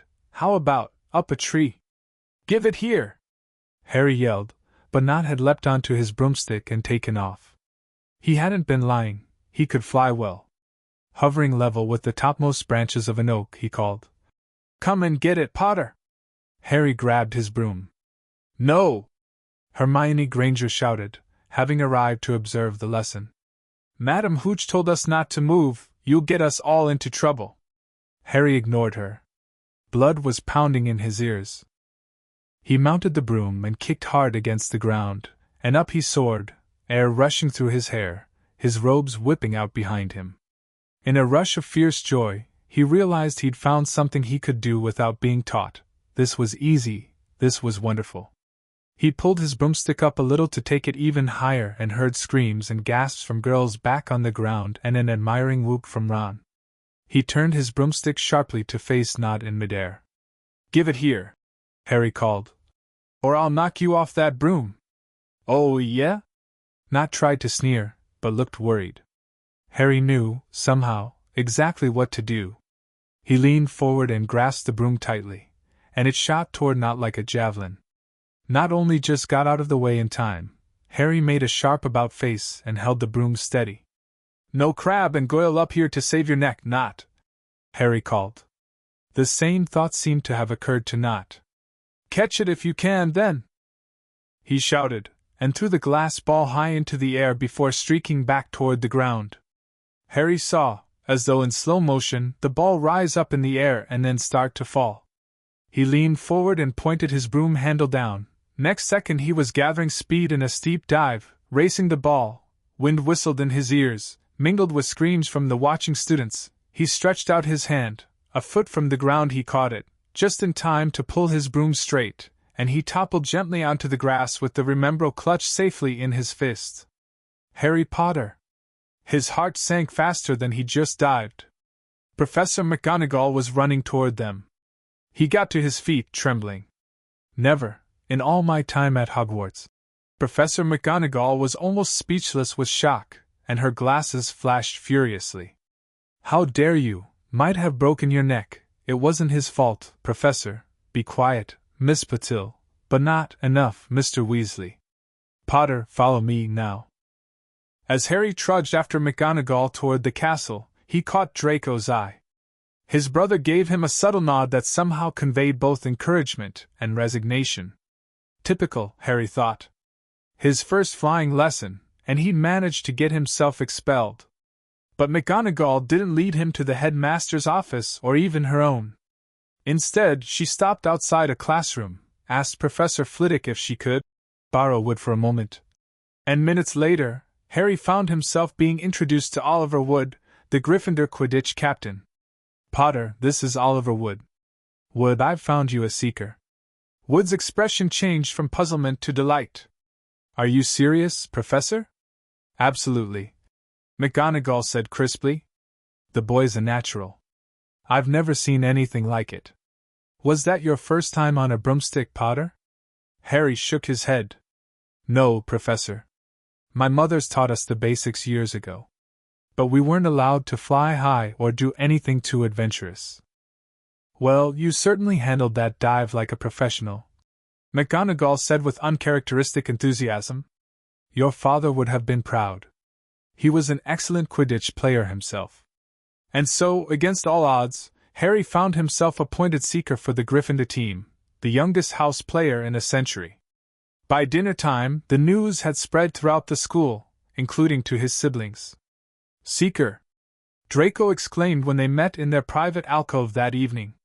"First years never make the house teams." McGonagall bent the rules. Harry explained, still somewhat dazed by the turn of events. "Said something about my natural talent being wasted on the sidelines." "It's a tremendous honor," Hermione acknowledged. "Though I still think you should have kept your feet on the ground as instructed." "That's our Hermione," Draco smirked. "Always prioritizing rules over justice." "I am not," she protested. "I just think that Harry should have let not get away with bullying Neville," Draco challenged. Hermione sighed. "Fine. I suppose the outcome justifies the means in this case. But don't expect me to approve of rule-breaking as a general policy." "Never," Harry promised solemnly, though his eyes sparkled with amusement. "So, should we tell Mum and Mother about this development ourselves, or let them hear it through Hogwarts gossip channels?" "Definitely write tonight," Draco advised. "Mother has ways of hearing news almost as it happens. Better they get your version first." "They'll be proud," Hermione added. "Even Mother, though she'll pretend to be concerned about the risks. And Mum will send about 15 books on Quidditch strategy." Harry laughed. Their predictions proved accurate. The next morning's Owl Post brought an impressively prompt reply. "Harry, seeker for Gryffindor." "Your father would be absolutely bursting with pride," He played chaser, you know, and was always hoping you'd follow in his Quidditch footsteps. I'm delighted, though Mother is predictably concerned about the danger. We're arranging a special delivery for you. Despite the first-year broom restriction, exceptions are made for house team players. Expect a package within the week. In the meantime, Oliver Wood has our full permission to begin your training immediately. Do be careful with those dives, though. Heart-stopping catches make for exciting games but terrified mothers. All our love, Mum and Mother. P.S. Mother says to remind Draco that Slytherin Quidditch trials usually occur mid-year for exceptional first years. Something about Slytherins preferring to evaluate talent over time rather than through spontaneous demonstrations. Harry showed the letter to Ron, who seemed even more excited than Harry about the prospect of a new broomstick. When he shared the postscript with Draco later, his brother nodded thoughtfully. Mother's right, as usual. I've already heard rumors about mid-year evaluations. Flint's been watching me during our free flying sessions. Think you'll try out? Harry asked. Definitely, Draco confirmed. Though I'm more a chaser than seeker. Different style than you. The idea of potentially playing against his brother in Quidditch created mixed feelings for Harry, competitive excitement, but also concern about house rivalries adding stress to their relationship. It'll be fine, Draco assured him, reading his expression accurately. We've competed our whole lives without it affecting anything important. This will be no different. Just another game. Harry agreed, though both knew Hogwarts Quidditch was rarely just anything. The promised broomstick arrived the following Tuesday, carried by 6 large screech owls. Though wrapped in brown paper, its distinctive shape drew attention immediately. A note attached read simply, "Do not open at the table. Your new Nimbus 2000. Professor McGonagall arranged permission. Your mother insisted on equal treatment, similar packages en route to Draco and Hermione for holiday use. With love from both of us." A Nimbus 2000! Ron moaned enviously. I've never even touched one. They left the hall quickly, wanting to unwrap the broomstick in private before their first class, but found their path blocked halfway across the entrance hall by Crabbe and Goyle. Nott seized the package from Harry and felt it. That's a broomstick, he said, throwing it back to Harry with a mixture of jealousy and spite. You'll be in for it this time, Potter. First years aren't allowed them. Ron couldn't resist. It's not just any broomstick, it's a Nimbus 2000. What did you say you've got at home, Nott? A Comet 260? Comets look flashy, but they're not in the same league as the Nimbus. What would you know about it, Weasley? Nott snapped. You couldn't afford the handle. I suppose you and your brothers have to save up twig by twig. Before Ron could answer, Professor Flitwick appeared at Nott's elbow. Not arguing, I hope, boys? He squeaked. Potter's been sent a broomstick, Professor. Nott said quickly. Yes, that's right. Professor Flitwick beamed at Harry. Professor McGonagall told me all about the special circumstances, Potter. And what model is it? A Nimbus 2000, sir, Harry said, fighting not to laugh at the look of horror on Nott's face. And it's really thanks to Nott here that I've got it, he added. Harry and Ron headed upstairs, smothering their laughter at Nott's obvious rage and confusion. Well, it's true, Harry chortled as they reached the top of the marble staircase. If he hadn't stolen Neville's Remembrall, I wouldn't be on the team. So I suppose you think that's a reward for breaking rules? Came an angry voice from behind them. Hermione was stomping up the stairs, looking disapprovingly at the package in Harry's hand. I thought you were past this, Harry sighed. Didn't we agree that sometimes rules need context? I agreed in that specific instance, Hermione clarified. Not as a general philosophy. And flaunting your reward doesn't set a good example. It's not flaunting. Save it for someone who doesn't know you as well as I do. Hermione interrupted, but her expression had softened slightly. Just be careful with it, all right? Those things go from 0 to 60 in seconds. Yes, Mom, Harry teased, earning a sweat on the arm. Prat, she muttered, fighting a smile. I'm going to be late for charms. See you at lunch. As she hurried off, Ron shook his head. Sometimes I forget you three were raised together. You really do act like proper siblings, bickering and all. That's because we are proper siblings, Harry replied simply. Just not by blood. October arrived, bringing chillier weather and intensifying academic demands. Between classes, homework, Quidditch practice 3 times a week, and maintaining their family connections, Harry barely noticed the days flying by. The trio continued attending the twins' inter-house gatherings, which grew steadily in popularity. What had started as 20 curious students expanded to nearly 50, requiring a larger venue and more sophisticated secrecy measures. We're creating a parallel social structure, Hermione observed with academic interest. One that exists alongside but independent from the official house system. Leave it to you to make having friends sound like a sociology experiment, Draco teased. Their individual house experiences continued to evolve as well.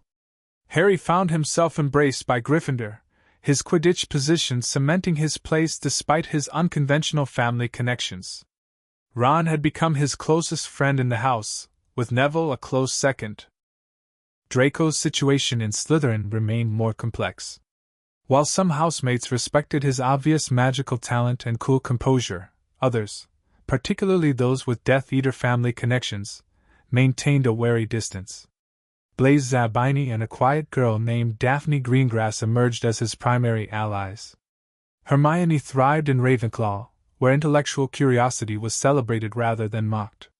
She formed a study group that quickly became the envy of first years across all houses for their consistently superior grades. As Halloween approached, a noticeable shift occurred in Harry's mood.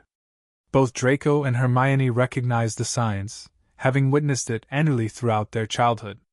He gets quiet around Halloween, Hermione explained to Ron when he commented on Harry's subdued behavior. It's when his father died and his mother nearly did too. Blimey, I didn't think about that, Ron said, looking embarrassed. Should we do something special? Just be normal, Draco advised when Ron sought him out for advice.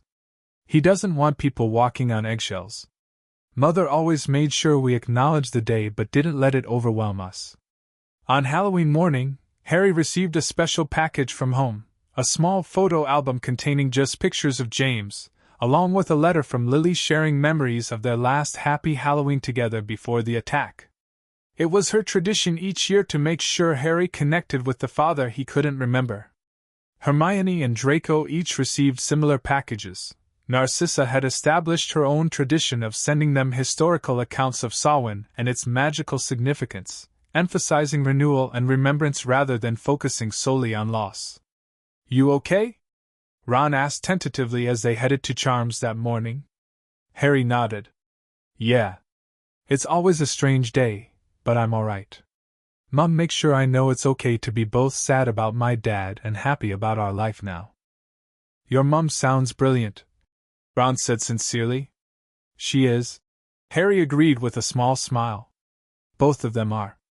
Charms class that morning proved momentarily distracting as they finally began practicing the levitation spell they'd been studying for weeks. Professor Flitwick put them into pairs, Harry with Seamus, while Ron was paired with Hermione, who had joined the Gryffindor class as part of an inter-house academic exchange program Flitwick was piloting. Now, don't forget that nice wrist movement we've been practicing, Professor Flitwick reminded them, perched on his pile of books. Swish and flick. Remember, swish and flick. And saying the magic words properly is very important, too. Harry and Seamus's attempts resulted in their feather briefly twitching before Seamus managed to set it on fire. At the next table, Ron was having no better luck. Wingardium Leviosa, he shouted, waving his arms like a windmill. You're saying it wrong, Harry heard Hermione tell him. It's Wingardium Leviosa, make the gar nice and long. You do it then if you're so clever, Ron snarled. Hermione rolled up her sleeves, flicked her wand, and said, Wingardium Leviosa.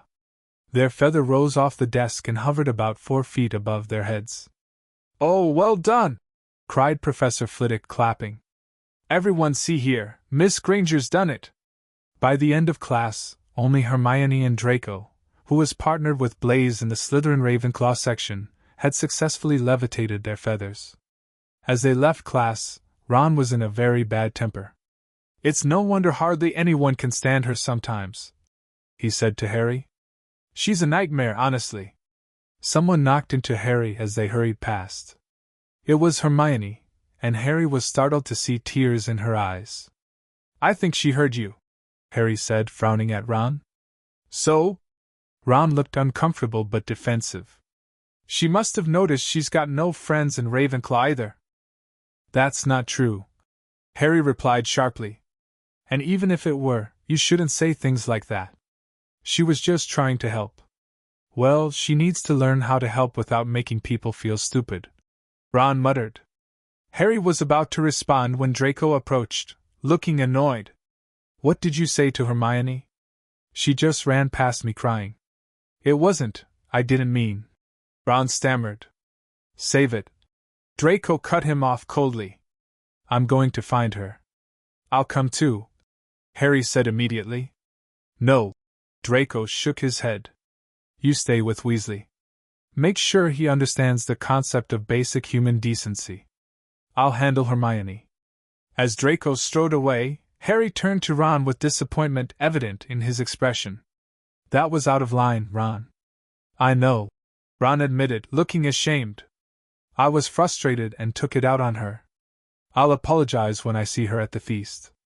But Hermione didn't appear for the Halloween feast. Halfway through the magnificent spread of food, Harry nudged Ron.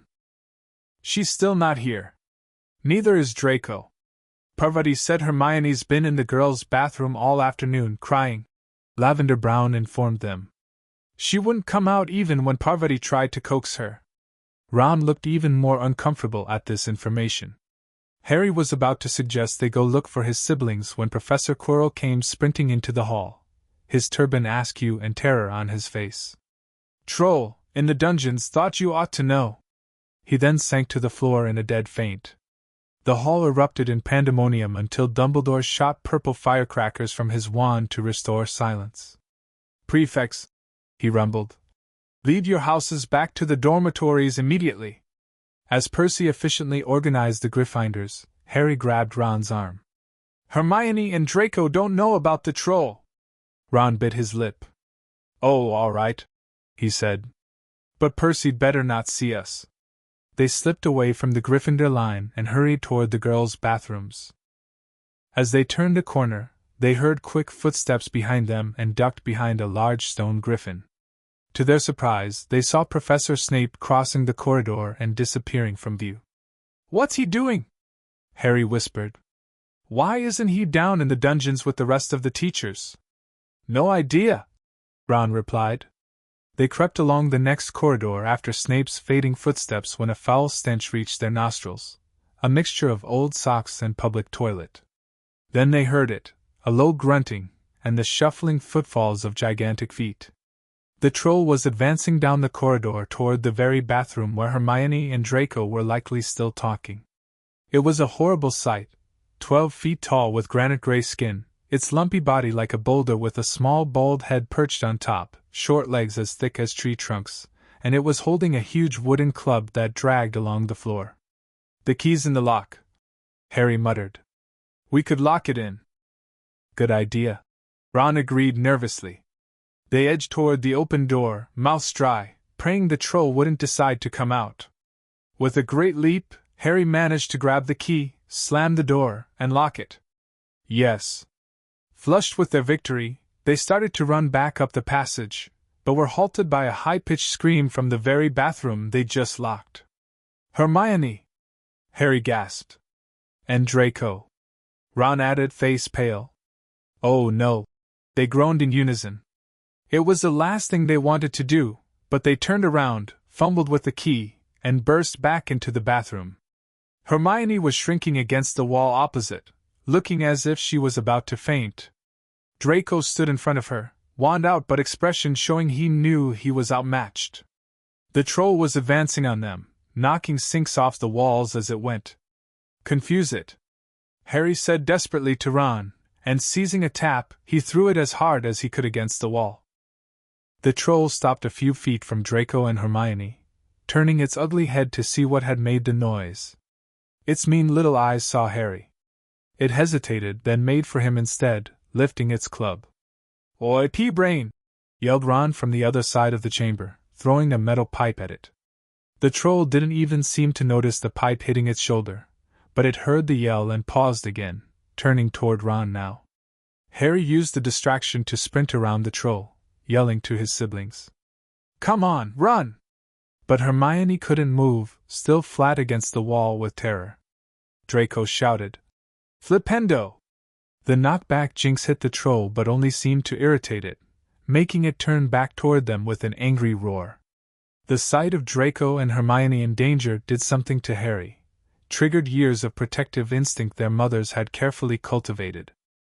With a running jump that would have impressed his Quidditch captain, he managed to fasten his arms around the troll's neck from behind. The troll couldn't feel Harry hanging there, but even a troll will notice if you stick a long bit of wood up its nose, and Harry's wand had still been in his hand when he jumped. It had gone straight up one of the troll's nostrils. Howling with pain, the troll twisted and flailed its club, with Harry clinging on for dear life. Draco was casting every hex he knew at the creature's feet, trying to unbalance it, while Ron pulled out his own wand and cried the first spell that came to mind. "Wingardium Leviosa!" The club flew suddenly out of the troll's hand, rose high into the air, turned slowly over, and dropped, with a sickening crack, onto its owner's head. The troll swayed on the spot and then fell flat on its face with a thud that made the whole room tremble.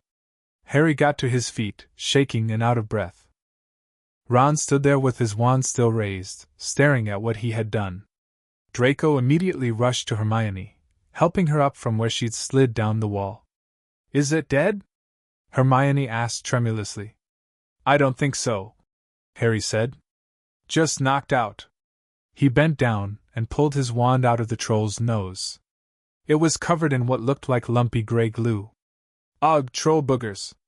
He wiped it on the troll's trousers. A sudden slamming and loud footsteps made all four of them look up. Professor McGonagall burst into the room, closely followed by Snape and Quirrell. Quirrell took one look at the troll, let out a faint whimper, and sat quickly down on a toilet, clutching his heart. Snape bent over the troll, while McGonagall was looking at Harry, Ron, Draco, and Hermione with an expression of cold fury. "What on earth were you thinking?" said Professor McGonagall, with ice-cold anger in her voice. Harry looked at Ron, Draco, and Hermione. "You're lucky you weren't killed. Why aren't you in your dormitories?" Snape gave Harry and Draco a swift, piercing look that contained something beyond simple anger, almost concern. Then a small voice came out of the shadows. "Please, Professor McGonagall, they were looking for me. Miss Granger.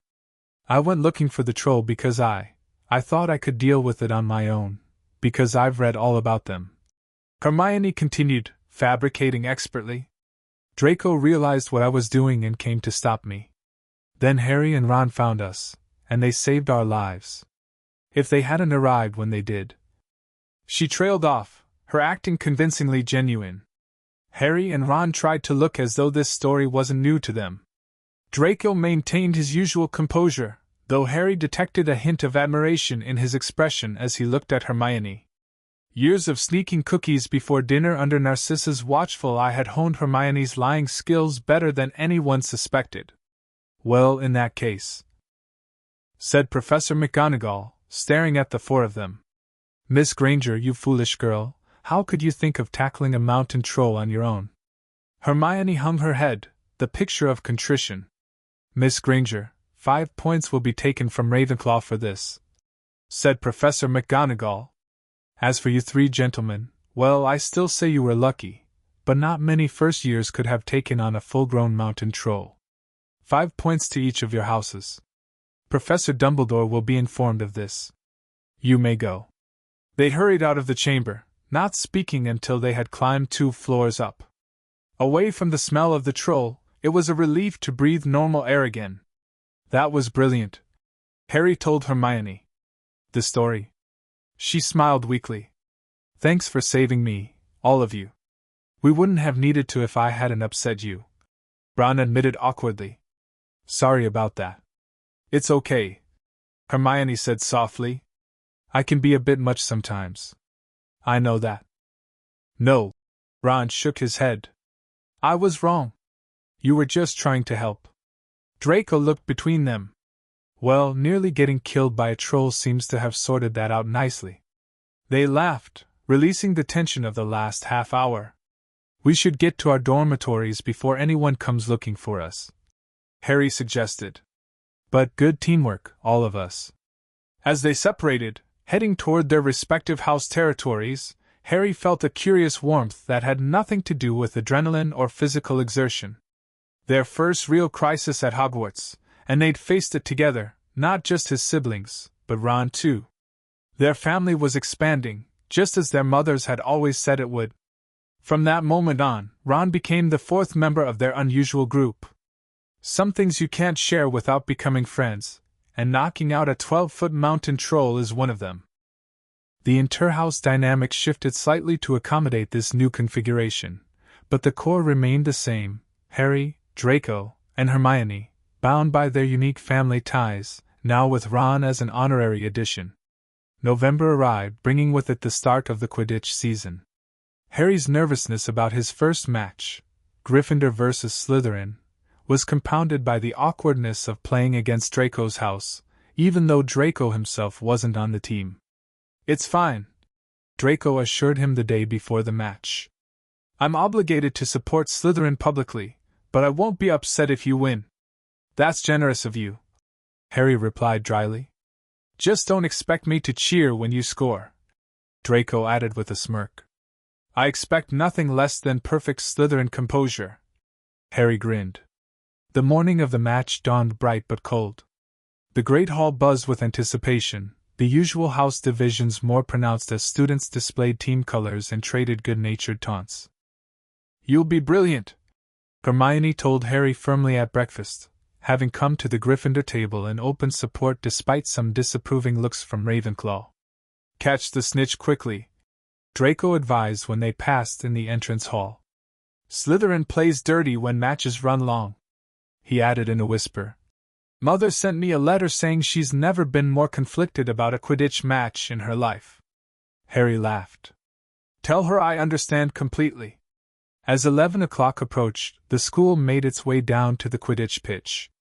Harry changed into his scarlet Quidditch robes in the locker room, trying to calm his jangling nerves as Wood gave his pre-match pep talk. Scared, Harry? Wood asked as they prepared to enter the pitch. A little, Harry admitted. That's normal, Wood assured him. Channel it into focus and you'll be fine. They walked out onto the field to loud cheers. Madame Hooch stood in the center of the field waiting for the two teams, her broom in her hand. Now I want a nice fair game, all of you, she said, once they were all gathered around her. Harry noticed she seemed to be speaking particularly to the Slytherin captain, Marcus Flint, a sixth year with distinctly troll-like features. Mount your brooms, please. Harry clambered onto his Nimbus 2000. Madame Hooch gave a loud blast on her silver whistle. 15 brooms rose up high into the air, and they were off. And the quaffle is taken immediately by Angelina Johnson of Gryffindor. Excellent chaser that girl is, and rather attractive, too, Jordan. Sorry, Professor. Lee Jordan, the Weasley twins' friend, was doing the commentary, closely watched by Professor McGonagall. Harry tuned out most of the commentary, focusing on his role, spotting the snitch. He circled high above the game, watching for the telltale glint of gold, occasionally spinning and diving to avoid bludgers sent his way by the Slytherin beaters. Slytherin in possession, Lee Jordan was saying. Chaser Pusey ducks 2 bludgers, 2 Weasleys, and Chaser Bell, and speeds toward the— wait a moment, was that the snitch? A murmur ran through the crowd as Adrian Pusey dropped the quaffle, distracted by the golden flash that had passed his left ear. Harry saw it. In a great rush of excitement, he dived downward after the streak of gold. Slytherin seeker Terence Higgs had seen it, too. Neck and neck they hurtled toward the snitch. All the chasers seemed to have forgotten what they were supposed to be doing as they hung in midair to watch. Harry was faster than Higgs. He could see the little round ball, wings fluttering, darting ahead. He put on an extra spurt of speed, Wham! A roar of rage echoed from the Gryffindors below. Marcus Flint had blocked Harry on purpose, nearly knocking him from his broom. Foul! Screamed the Gryffindors. Madam Hooch spoke angrily to Flint and then ordered a free shot at the goal posts for Gryffindor. But in all the confusion, the golden snitch had disappeared again. As Harry regained height, something strange began to happen. His broom gave a sudden, frightening lurch. For a split second, he thought he was going to fall. He gripped the broom tightly with both his hands and knees, but it was happening again. It felt as though the broom was trying to buck him off. Harry tried to turn back toward the Gryffindor goal post to ask Wood to call time out, but realized his broom was completely out of his control. He couldn't turn it. He couldn't direct it at all. It was zigzagging through the air, making violent swishing movements that almost unseated him. Lee was still commentating. Slytherin in possession, Flint with the quaffle, passes Spinnet, passes Bell, hit hard in the face by a bludger, hope it broke his nose, only joking, Professor, Slytherin's score, oh no. The Slytherins were cheering. No one seemed to have noticed that Harry's broom was behaving strangely. It was carrying him slowly higher, away from the game, jerking and twitching as it went. In the stands, Hermione was the first to notice. Something's wrong with Harry's broom, she gasped, eyes tracking his erratic movement. Draco, who had been watching from the Slytherin section but made his way to sit with Hermione and Ron during the confusion of the foul, raised his omnioculars. It's being jinxed, he said tersely. Someone's interfering with it. What do we do? Ron asked, panic rising in his voice. Hermione grabbed the omnioculars from Draco. Look at the teacher's stand, she instructed. Through them, she scanned the section until she stopped on a particular figure. There, it's Quirrell. No, wait, Snape. He's not blinking and he's muttering. Draco reclaimed the omnioculars to see for himself. But Quirrell's doing the same thing, he pointed out. Right behind him. One's jinxing, one's counter-jinxing, Hermione said decisively. But which is which? Does it matter right now? Ron exclaimed. We need to stop both of them. Hermione handed Draco back the omnioculars. Keep watching Harry. I'll handle this. Without further explanation, she disappeared into the crowd. Meanwhile, Harry's broom was vibrating so hard it was almost impossible for him to hang on. The whole crowd was on its feet now, watching, terrified, as the Weasley twins flew up to try to pull Harry safely onto one of their brooms. But it was no use. Every time they got near him, the broom would jump higher still. In the stands, Draco tracked Hermione's movement through the teacher's section. What's she doing?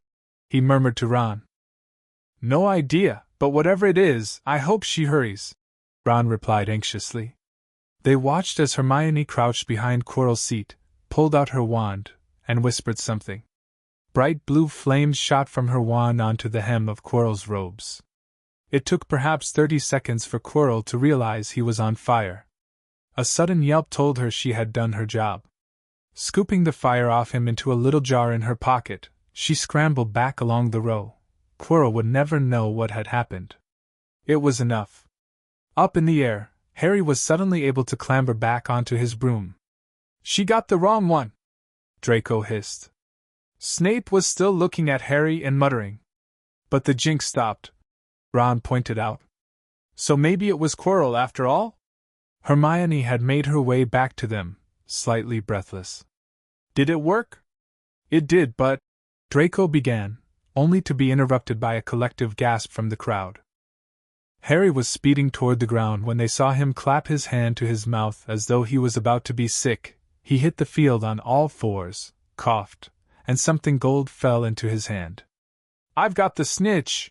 He shouted, waving it above his head, and the game ended in complete confusion. He didn't catch it, he nearly swallowed it. Flint was still howling 20 minutes later, but it made no difference. Harry hadn't broken any rules, and Lee Jordan was still happily shouting the results. Gryffindor had won by 170 points to 60. Harry heard none of the uproar, however, as he was being whisked away to Hagrid's hut by Ron, Hermione, and Draco for strong tea and an explanation of what had happened to his broom. It was Quirrell or Snape, Ron explained as Hagrid poured them steaming mugs of tea. One of them was jinxing your broom. Hermione set Quirrell's robes on fire to stop them. Rubbish, said Hagrid, who hadn't heard about the fire or the suspicious muttering. Why would either of them do something like that? The four exchanged looks, wondering how much to say. Harry decided on the truth. We found out something about Snape and Quirrell, he told Hagrid. Snape's acting strangely around me, and Quirrell seems off somehow. Not what he appears. And on Halloween, we saw Snape heading for the 3rd floor when everyone else was supposed to be dealing with the troll, Hermione added. Hagrid dropped the teapot. How do you know about Fluffy? Fluffy? They chorused. Yeah, he's mine. Bought him off a Greek chappie I met in the pub last year. I lent him to Dumbledore to guard the yes? Said Harry eagerly. Now don't ask me any more, said Hagrid gruffly. That's top secret, that is. But Snape or Quirrell might be trying to steal whatever it's guarding. Ron pressed. Rubbish, Hagrid repeated. Snape and Quirrell are Hogwarts teachers. They do nothing of the sort. Then why did someone try to kill Harry? Draco asked coolly. I know a jinx when I see one, Hagrid. And so does Hermione. You need to maintain eye contact, and neither Quirrell nor Snape was blinking. Hagrid looked flustered. I'm tellin' ya, you're wrong. I don't know why Harry's broom acted like that, but Snape wouldn't try and kill a student. Now listen to me, all four of ya, you're meddlin' in things that don't concern ya. It's dangerous. You forget that dog, and you forget what it's guardin'. That's between Professor Dumbledore and Nicholas Flamel. Aha! Said Harry. So there's someone called Nicholas Flamel involved, is there? Hagrid looked furious with himself. Back in their private meeting spot that evening, the four discussed what they'd learned. So, something valuable is hidden at Hogwarts, Harry summarized. It's being guarded by a 3-headed dog named Fluffy, and it has something to do with Nicholas Flamel. And either Quirrell or Snape wants to steal it, Ron added. We don't know that for certain, Hermione cautioned. But someone definitely jinxed Harry's broom today. Draco had been unusually quiet, a thoughtful expression on his face. We need to find out who Nicholas Flamel is, he finally said. That might tell us what's being hidden. I know I've read the name somewhere, Hermione said, frustration evident in her voice. But I can't remember where. Library research it is, then, Harry decided. And we should keep an eye on both Quirrell and Snape. Something isn't right with either of them. As they departed to their respective houses for the night, Harry caught Draco's arm.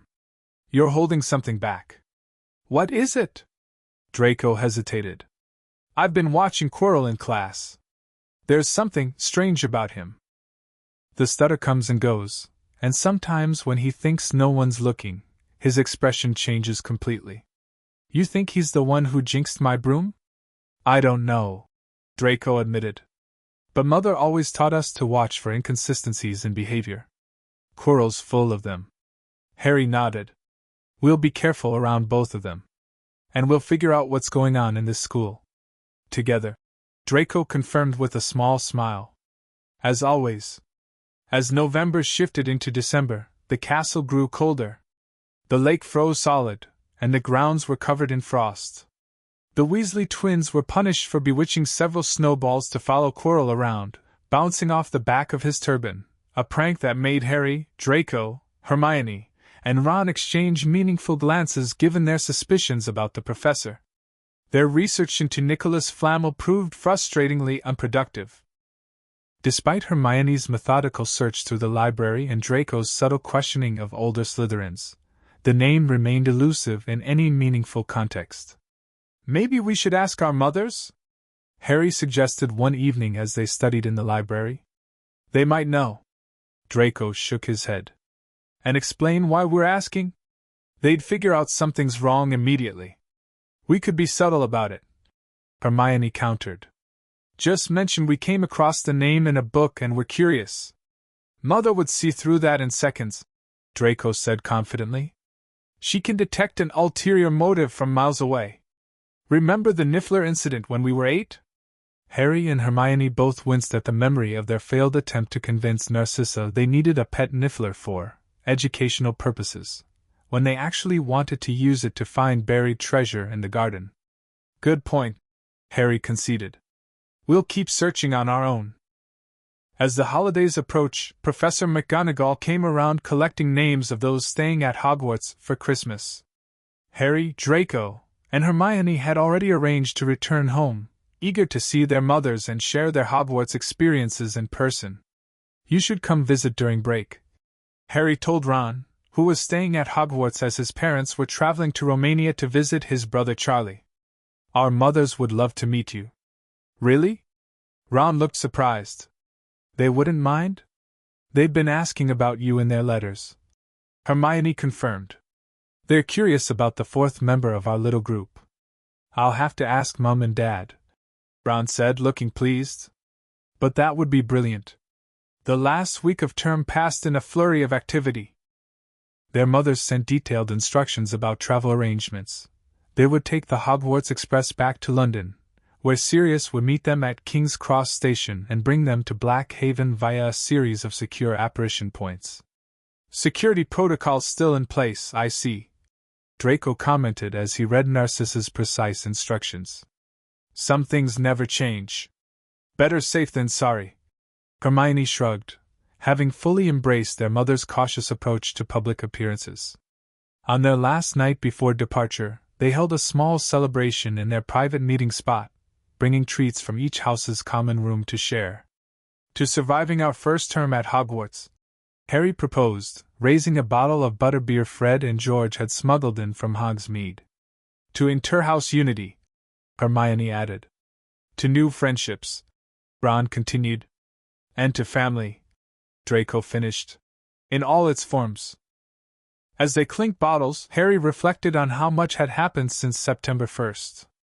Their sorting into different houses had initially seemed like a challenge, but they'd adapted, creating a unique cross-house dynamic that was gradually influencing others around them.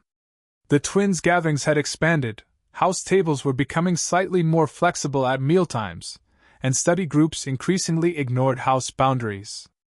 Yet alongside these positive developments, mysteries and dangers lurked: Quirrell's suspicious behavior, Snape's ambiguous role, the secret hidden on the third floor, and the unknown Nicholas Flamel. Something significant was happening at Hogwarts this year, and somehow, they had become entangled in it.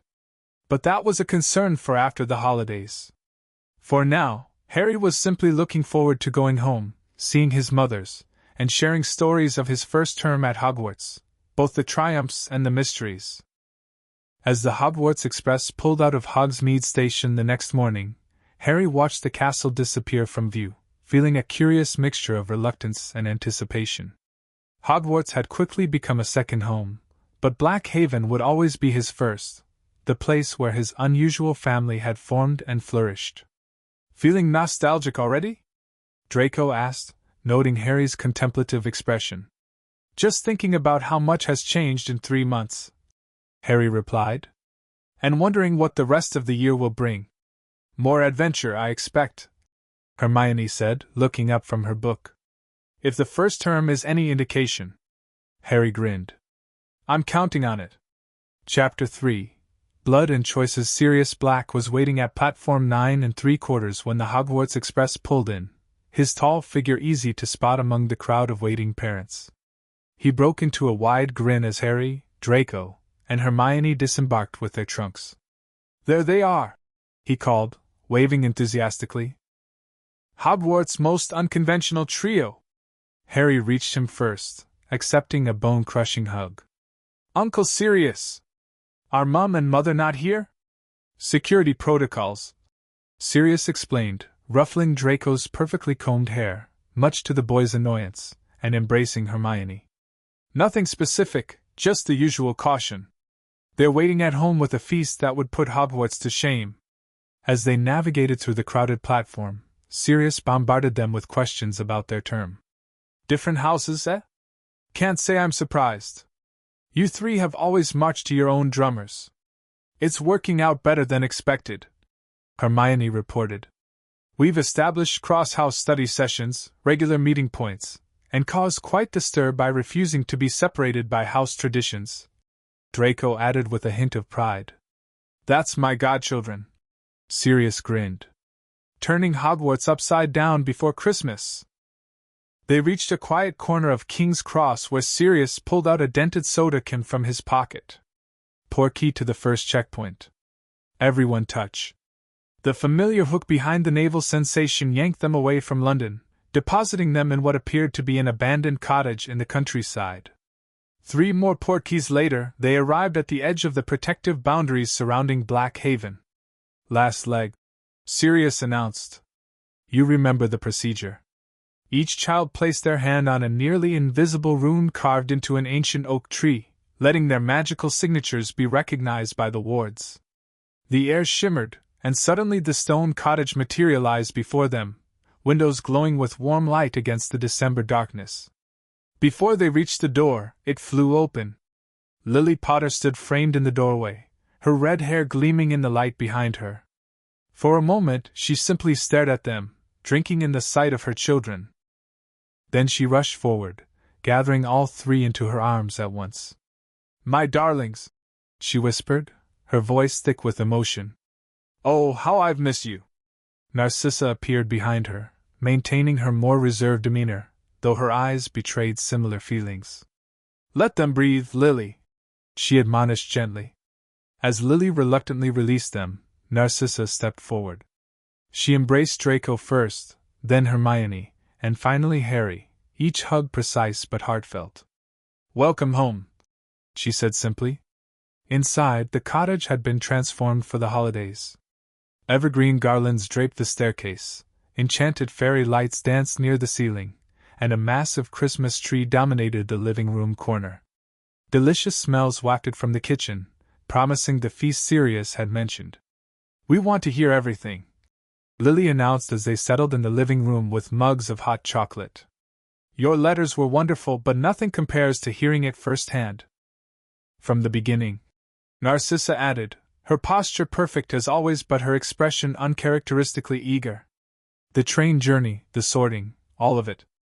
For the next several hours, the children took turns recounting their Hogwarts adventures, their different house sortings, making friends, classes, Quidditch, and the Halloween troll incident. They carefully edited certain details, particularly their suspicions about the third-floor corridor and Quirrell. The houses are quite impressed with you 3, Sirius commented, stretching his long legs toward the fire. McGonagall told me you've been causing a stir with your inter-house solidarity. It wasn't intentional, Harry explained. We just refused to be separated by arbitrary traditions. Precisely as we hoped, Narcissa said with satisfaction. You've maintained your family bonds while establishing your individual paths. Lily studied them with a mother's perceptive eye. You're not telling us everything, though, she observed. What are you leaving out? The 3 exchanged quick glances, a silent communication developed over years of shared mischief. Well, Harry began carefully. There have been some odd occurrences. Such as? Narcissa prompted, her gaze sharpening. During the first Quidditch match, Harry's broom was jinxed, Hermione admitted. It nearly threw him off. Lily gasped, while Narcissa's posture stiffened. And you didn't mention this in your letters because? Narcissa asked, her voice dangerously calm. We didn't want you to worry, Draco explained. And we handled it. By setting a professor's robes on fire, Harry added with a small smile, which quickly faded under his mother's expressions.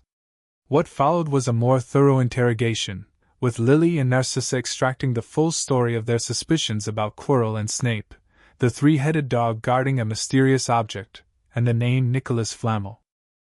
Nicholas Flamel, Lily repeated, exchanging a significant look with Narcissa.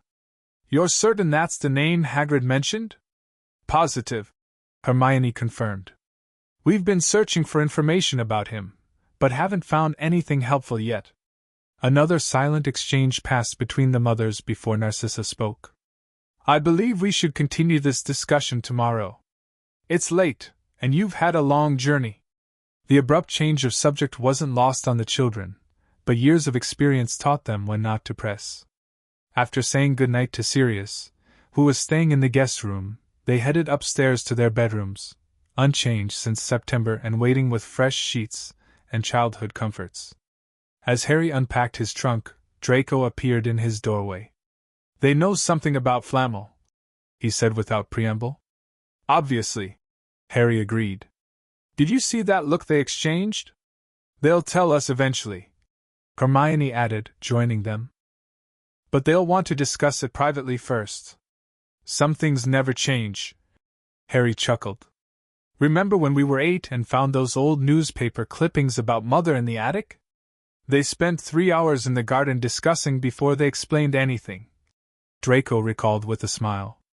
"Well, I'm just glad to be home," Hermione said, settling onto Harry's bed. "Even with all the mysteries at Hogwarts, I've missed this place." "Me too," the boys agreed in unison.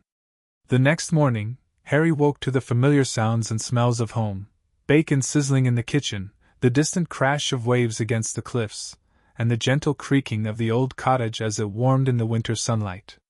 For a moment, it felt as though he never left for Hogwarts at all. Downstairs, he found his siblings already at the kitchen table, watching with amusement as Lily and Narcissa moved around each other in their familiar kitchen choreography. Lily manning the stove with enthusiastic energy while Narcissa precisely arranged place settings and brewed tea. "Morning, sleepyhead," Lily greeted him, dropping a kiss on his head as he slid into his usual chair. "Dreams of Quidditch glory keep you up late?" "Just enjoying my actual bed," Harry replied, accepting the plate of eggs and bacon Narcissa placed before him. "The Gryffindor dormitory is nice, but nothing compares to home." "Flatterer," Narcissa said with a rare playful smile. "Eat up. We have much to discuss today." After breakfast, they gathered in the living room, a family council, as they'd called such meetings since the children were young. Sirius had departed early for an aura assignment, leaving just the 5 of them. "So," Lily began, "Nicholas Flamel." Hermione sat forward eagerly. "You do know who he is?" "Of course we do," Narcissa replied. "Any properly educated witch or wizard should. Which is why it's particularly frustrating that we couldn't find anything," Draco noted. Lily exchanged another look with Narcissa before retrieving a heavy, leather-bound book from the shelves. "You wouldn't have found this information in the general Hogwarts library," she explained. "It would be in the restricted section." She opened the book to a marked page and handed it to Hermione, who read aloud. "Nicholas Flamel, celebrated alchemist, is the only known maker of the Philosopher's Stone, a legendary substance with astonishing powers. The stone can transform any metal into pure gold and produces the elixir of life, which makes the drinker immortal. Mr. Flamel celebrated his 665th birthday last year and enjoys a quiet life in Devon with his wife, Perenelle. The Philosopher's Stone," Harry breathed. "That's what Fluffy's guarding." "It would seem so," Narcissa confirmed. "Which raises concerning questions about why such an object would be hidden at a school rather than in Gringotts, or another secure location." "It was in Gringotts," Harry revealed, remembering something. "Hagrid emptied a vault the day he took me shopping for school supplies. Said it was Hogwarts business, very secret. And shortly after, there was a break-in at Gringotts." Hermione added excitedly. "It was in the Daily Prophet. The vault had been emptied earlier that same day." "Which suggests someone is actively pursuing the stone," Narcissa concluded, her expression grave. "Someone who would risk breaking into Gringotts, an almost impossible feat, Quirrell?" Draco suggested. "Or Snape? Severus would not steal from Dumbledore," Narcissa said firmly. "Whatever his faults, he is loyal to the headmaster." "And Quirrell?" Lily asked. "What's your impression of him?" The children described their defense professor's odd behavior, the inconsistent stutter, the strange smell of garlic, the moments when his entire demeanor seemed to shift when he thought no one was watching. "There's something wrong about him," Draco insisted. "Mother, you always taught us to trust our instincts about people. Mine are screaming about Quirrell." Narcissa's expression had grown increasingly troubled. I think, she said carefully, we need to contact Dumbledore with these concerns. What? Harry exclaimed, surprised. Narcissa rarely suggested involving Dumbledore in anything. You think it's that serious? I think, Narcissa said, meeting each child's eyes in turn, that if someone is attempting to steal the Philosopher's Stone, their motives cannot be benign. The stone offers two things, unlimited gold and immortality. The latter would be particularly valuable to someone who fears death above all else. A heavy silence fell over the room as the implication sank in. You think it's him? Lily whispered. Voldemort. I think we must consider the possibility, Narcissa replied. He was never confirmed dead, merely disembodied. The stone would provide a means of return. But how could he be at Hogwarts? Hermione asked, her voice higher than normal. Surely Dumbledore would know. Unless he's working through someone else, Draco realized. A servant. A host. Quirrell, Harry concluded, the pieces clicking into place. That's why my scar hurt when he looked at me. It's not just Quirrell, it's Voldemort somehow using him. Lily was already on her feet, moving toward the fireplace. I'm contacting Dumbledore immediately. And I'll alert my network, Narcissa added, equally decisive. If there's any unusual Death Eater activity, we should know. As their mothers sprang into action, Harry exchanged glances with his siblings. This was no longer just a school mystery, it had become a potential threat to everything their family had built. The remainder of the holiday took on a more serious tone following their revelations. While Christmas was still celebrated with traditional warmth, presents, special foods, a visit from Remus on Boxing Day, an undercurrent of tension remained. Dumbledore had responded to Lily's message with typical cryptic reassurance, acknowledging their concerns while insisting the stone was well protected and the situation under control. Narcissa's contacts reported no unusual Death Eater movements, though several noted odd rumors circulating about Hogwarts. He's not taking this seriously enough, Narcissa fumed after receiving Dumbledore's response. Typical Albus, believing he can manage everything without involving others. He did increase security, Lily pointed out. According to McGonagall, they've added additional enchantments around the stone. Enchantments that 3 first-years managed to discover exist, Narcissa countered. If my children can uncover this much, how secure can it truly be? Despite their mother's concerns, the children's holiday wasn't entirely overshadowed. Lily insisted on maintaining their traditional activities, baking Christmas biscuits, winter walks along the cliffs, and evenings playing magical board games by the fire. The most welcome development came 3 days after Christmas when Ron arrived for a 2-day visit, brought by Arthur Weasley through a series of secure flu connections. This is brilliant! Ron exclaimed as Harry showed him around the cottage. Much cozier than I expected.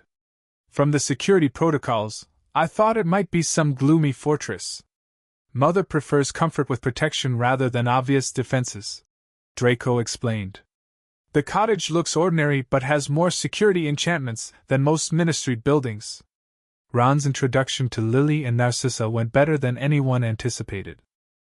Lily welcomed him with warm hugs and questions about his family, while Narcissa, after an initially reserved greeting, thawed considerably when Ron demonstrated surprising knowledge of wizard chess strategies. Your technique shows real potential, she commented after watching him defeat Draco in a close match. You think several moves ahead, a valuable skill in more than just chess. Ron's ears turned pink at the compliment. Thanks, Mrs. Black. My grandfather taught me when I was little. You must call me Narcissa, she corrected him. Mrs. Black makes me sound like my late mother-in-law, a comparison I'd rather avoid. During Ron's visit, they brought him up to speed on the Philosopher's Stone situation and their mother's communications with Dumbledore. The four spent long hours strategizing in Harry's bedroom, combining what they knew with what they suspected. If Quirrell is working for you-know-who, why hasn't he just taken the stone already? Ron wondered as they huddled around a rough map of Hogwarts they'd drawn. Because he can't get past all the protections alone. Hermione theorized. Fluffy is just the first defense. Hagrid mentioned Dumbledore asked several teachers to contribute protections. So there's multiple challenges. Harry mused. And Quirrell might not know how to get through the ones he didn't design himself. He's waiting for something, Draco suggested. Or someone. Information or assistance he doesn't have yet. Then we have time. Hermione concluded. Time to prepare and learn more once we're back at school. The night before Ron's departure, Lily and Narcissa called all 4 children to the living room for what they called a practical discussion. To everyone's surprise, they didn't lecture about staying away from the stone or leaving matters to adults. Instead, they began teaching advanced defensive spells. The reality is, Narcissa explained as she demonstrated the precise wand movement for a shielding charm, that you 4 have already involved yourselves in this situation. Rather than futile attempts to extract promises of non-interference, which we know from experience would be ignored, Lily interjected with a knowing look. We've decided to ensure you're better prepared for whatever may come, Narcissa finished. For 2 intensive hours, they drilled the children on shield charms, disarming spells, and basic magical first aid. Lily focused on quick-reaction defensive techniques, while Narcissa emphasized situational awareness and identifying magical threats. Remember, Lily said as the session concluded, these are last resorts. Your primary strategy should always be to alert professors or call for adult help. But if that fails, Narcissa added with characteristic pragmatism, we'd rather you be prepared than helpless. Ron was visibly impressed. Blimey, he whispered to Harry later. Your mums are something else. Mine would have just forbidden me from going anywhere near danger. They've always been like this, Harry explained. Teaching us to protect ourselves while hoping we never need to. It's because of how they came together, Hermione added. They both survived the war by being prepared and proactive. Makes sense now why you 3 always seem ready for anything. Ron nodded thoughtfully. You've been trained for it your whole lives. The return to Hogwarts in January brought new purpose to their research and observations. With confirmation that the Philosopher's Stone was hidden in the school and growing suspicion about Quirrell's role, they divided responsibilities according to their strengths and house positions. Hermione took charge of research, utilizing Ravenclaw's extended library privileges to search for additional information about Flamel and the stone. Draco focused on observing Quirrell during Slytherin defense classes, noting behavioral patterns and suspicious activities. Harry and Ron monitored the third-floor corridor during their free periods, tracking who came and went near Fluffy's domain. Their mothers maintained regular communication, their letters now containing coded messages about security updates alongside normal family news. Lily had developed a simple substitution cipher years earlier for emergency communications, which they now adapted for their Hogwarts correspondence. Mother says Dumbledore's added another layer of protection, Draco reported one evening, deciphering his latest letter during their regular meeting in the abandoned classroom. Something involving mirrors. And Mum mentions increased vigilance around Easter, Harry added from his own letter. That might be when they expect something to happen. Their vigilance extended beyond the Stones situation. The inter-house gatherings organized by the Weasley twins continued to grow, evolving from casual social events into something more structured. A genuine alternative community within Hogwarts that transcended traditional house divisions. You've started something remarkable, commented a 7th-year Hufflepuff named Amelia during one gathering in February. Years of tradition challenged by 3 first-years who simply refused to be separated. We didn't set out to change anything, Harry replied honestly. We just wanted to stay connected as a family. Sometimes the most profound changes come from the simplest intentions, she observed. Not everyone appreciated their influence, however. Theodore Nott and his allies in Slytherin increased their harassment of Draco, moving from snide comments to more aggressive tactics, missing homework, contaminated potions ingredients, and occasional hexes in corridors. It's getting worse, Harry noted with concern after Draco arrived at their meeting with his robe singed from a stinging hex. Maybe you should, I'm handling it, Draco interrupted firmly. Mother prepared me for this. I won't let them intimidate me. At least let us walk with you between classes, Hermione insisted. Safety in numbers, like we always planned. Draco reluctantly agreed, and they adjusted their schedules to ensure he was rarely alone in Slytherin-heavy areas of the castle. Blaise Zabini and, surprisingly, Daphne Greengrass also began accompanying Draco within Slytherin territory, creating an unexpected alliance that gradually attracted other moderate Slytherins. Internal house politics, Draco explained when Ron questioned this development. By challenging Knott's faction, I've created space for others who don't subscribe to blood purist ideology. It's exactly what Mother predicted might happen. March brought an unexpected breakthrough in their stone investigation. During a particularly boring history of magic class, Hermione suddenly sat bolt upright, her expression transforming from dutiful note-taking to shock. Of course! She exclaimed loudly enough to draw brief attention before Professor Binns droned on, oblivious as usual. The moment class ended, she dragged the others to their meeting spot, practically vibrating with excitement. Flamel isn't just protected by Fluffy, she announced. He's protected by professors, each contributing their specialty. We already suspected that, Ron pointed out, confused by her enthusiasm. Yes, but I've figured out who and what, Hermione continued. Think about it. If Dumbledore asked teachers to create protections, he'd choose those with relevant expertise. Hagrid provided Fluffy, that's creature expertise. Professor Sprout would use dangerous plants.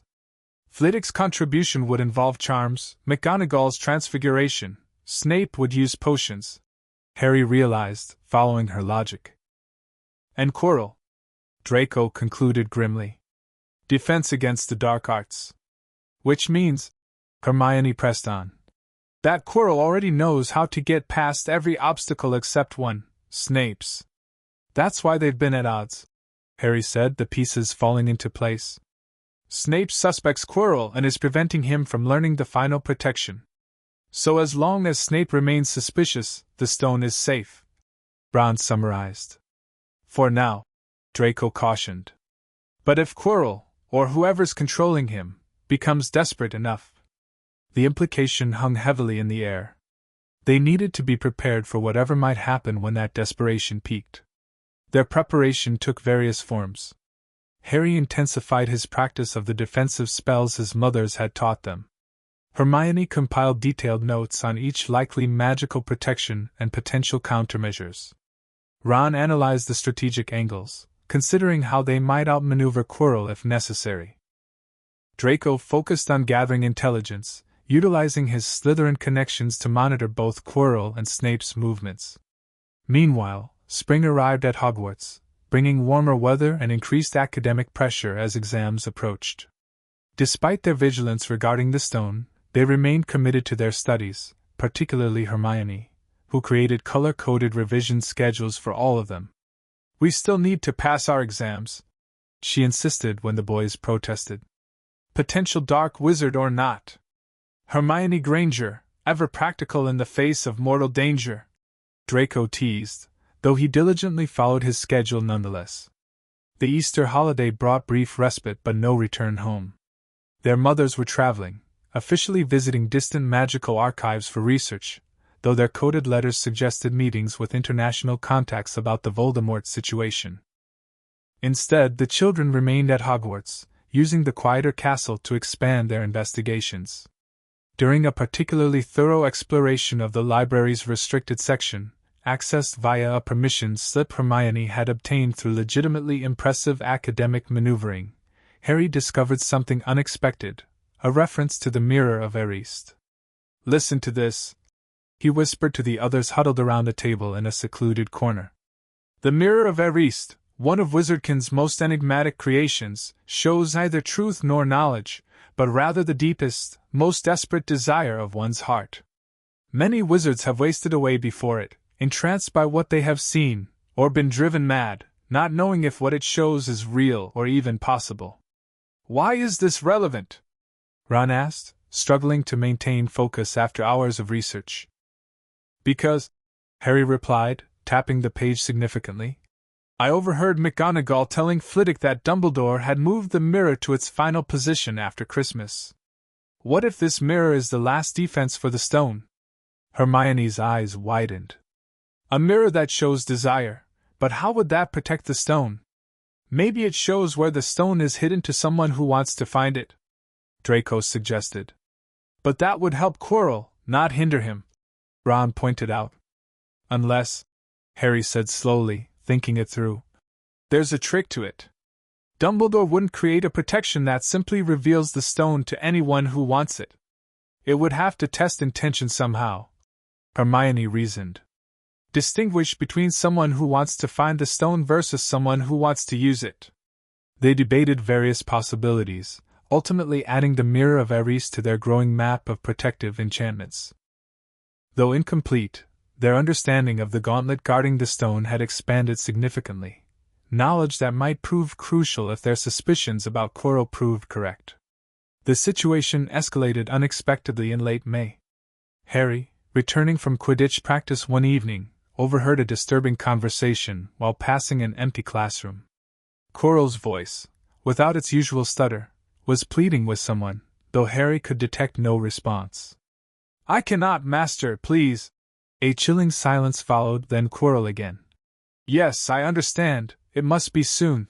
When Harry peered cautiously into the room moments later, Quirrell stood alone, adjusting his turban with trembling hands. That same night, Draco reported similar ominous signs from Slytherin intelligence channels. Quirrell's been asking upper-year students about memory charms and magical resistance, he revealed during their emergency meeting. And Snape cornered him in the library yesterday, came back looking furious. It's happening soon, Harry concluded grimly. Whatever he's planning, he's running out of time or patience. We should tell McGonagall everything, Hermione urged. Not just our suspicions, but all the evidence we've gathered. Agreed, Draco nodded. This has moved beyond our capabilities. The following morning, they attempted to speak with McGonagall after Transfiguration, only to learn she had been called away to the Ministry unexpectedly, along with Dumbledore. Both gone at once? Harry questioned, alarm bells ringing in his mind. That can't be coincidence. We should try Snape, Draco suggested, drawing surprised looks from the others. Whatever else he may be, he's suspicious of Quirrell too. He might listen. But Snape proved equally inaccessible, locked in the dungeons with 6 years completing dangerous brewing assignments that couldn't be interrupted. It's like the castle has been deliberately emptied of authority, Hermione noted with growing unease. Exactly what you'd arrange if you were planning something tonight. Their suspicion was confirmed during dinner when Quirrell's seat at the high table remained conspicuously empty. A quick check of the third-floor corridor revealed the door to Fluffy's chamber slightly ajar, a harp lying silent beside it. He's gone after the stone, Harry said, his heart racing. Right now. We need to stop him, Ron declared. Or at least slow him down until Dumbledore returns. Hermione looked torn. We should alert someone, any professor, there's no time, Draco cut in. If Quirrell gets the stone and it's really for Voldemort. The gravity of the situation settled over them. This wasn't just about a valuable magical object anymore, it was potentially about preventing Voldemort's return. We go together, Harry decided.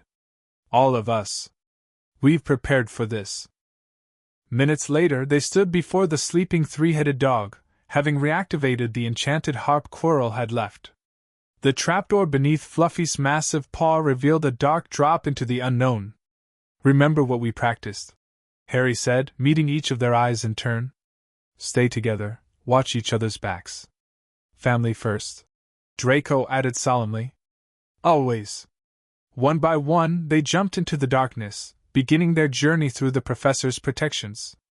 They landed on something soft, Devil's Snare, which Hermione quickly identified and defeated with conjured fire. Next came a room filled with flying keys, where Harry's seeker skills proved invaluable in capturing the correct one.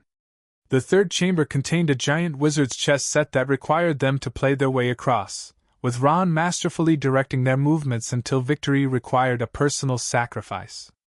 I've got to be taken, he said, face pale but determined. No, Hermione cried. That's chess, Ron replied simply. You need to be free to move on and stop Quirrell.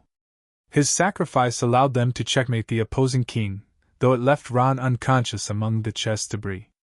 He'll be okay, Harry assured a distraught Hermione. We need to keep going. The next challenge, a logic puzzle guarding a doorway of fire, required Hermione's analytical mind to solve, identifying the correct potion among 7 bottles. There's only enough for 2 people, she announced after examining the tiny bottle that would allow passage forward.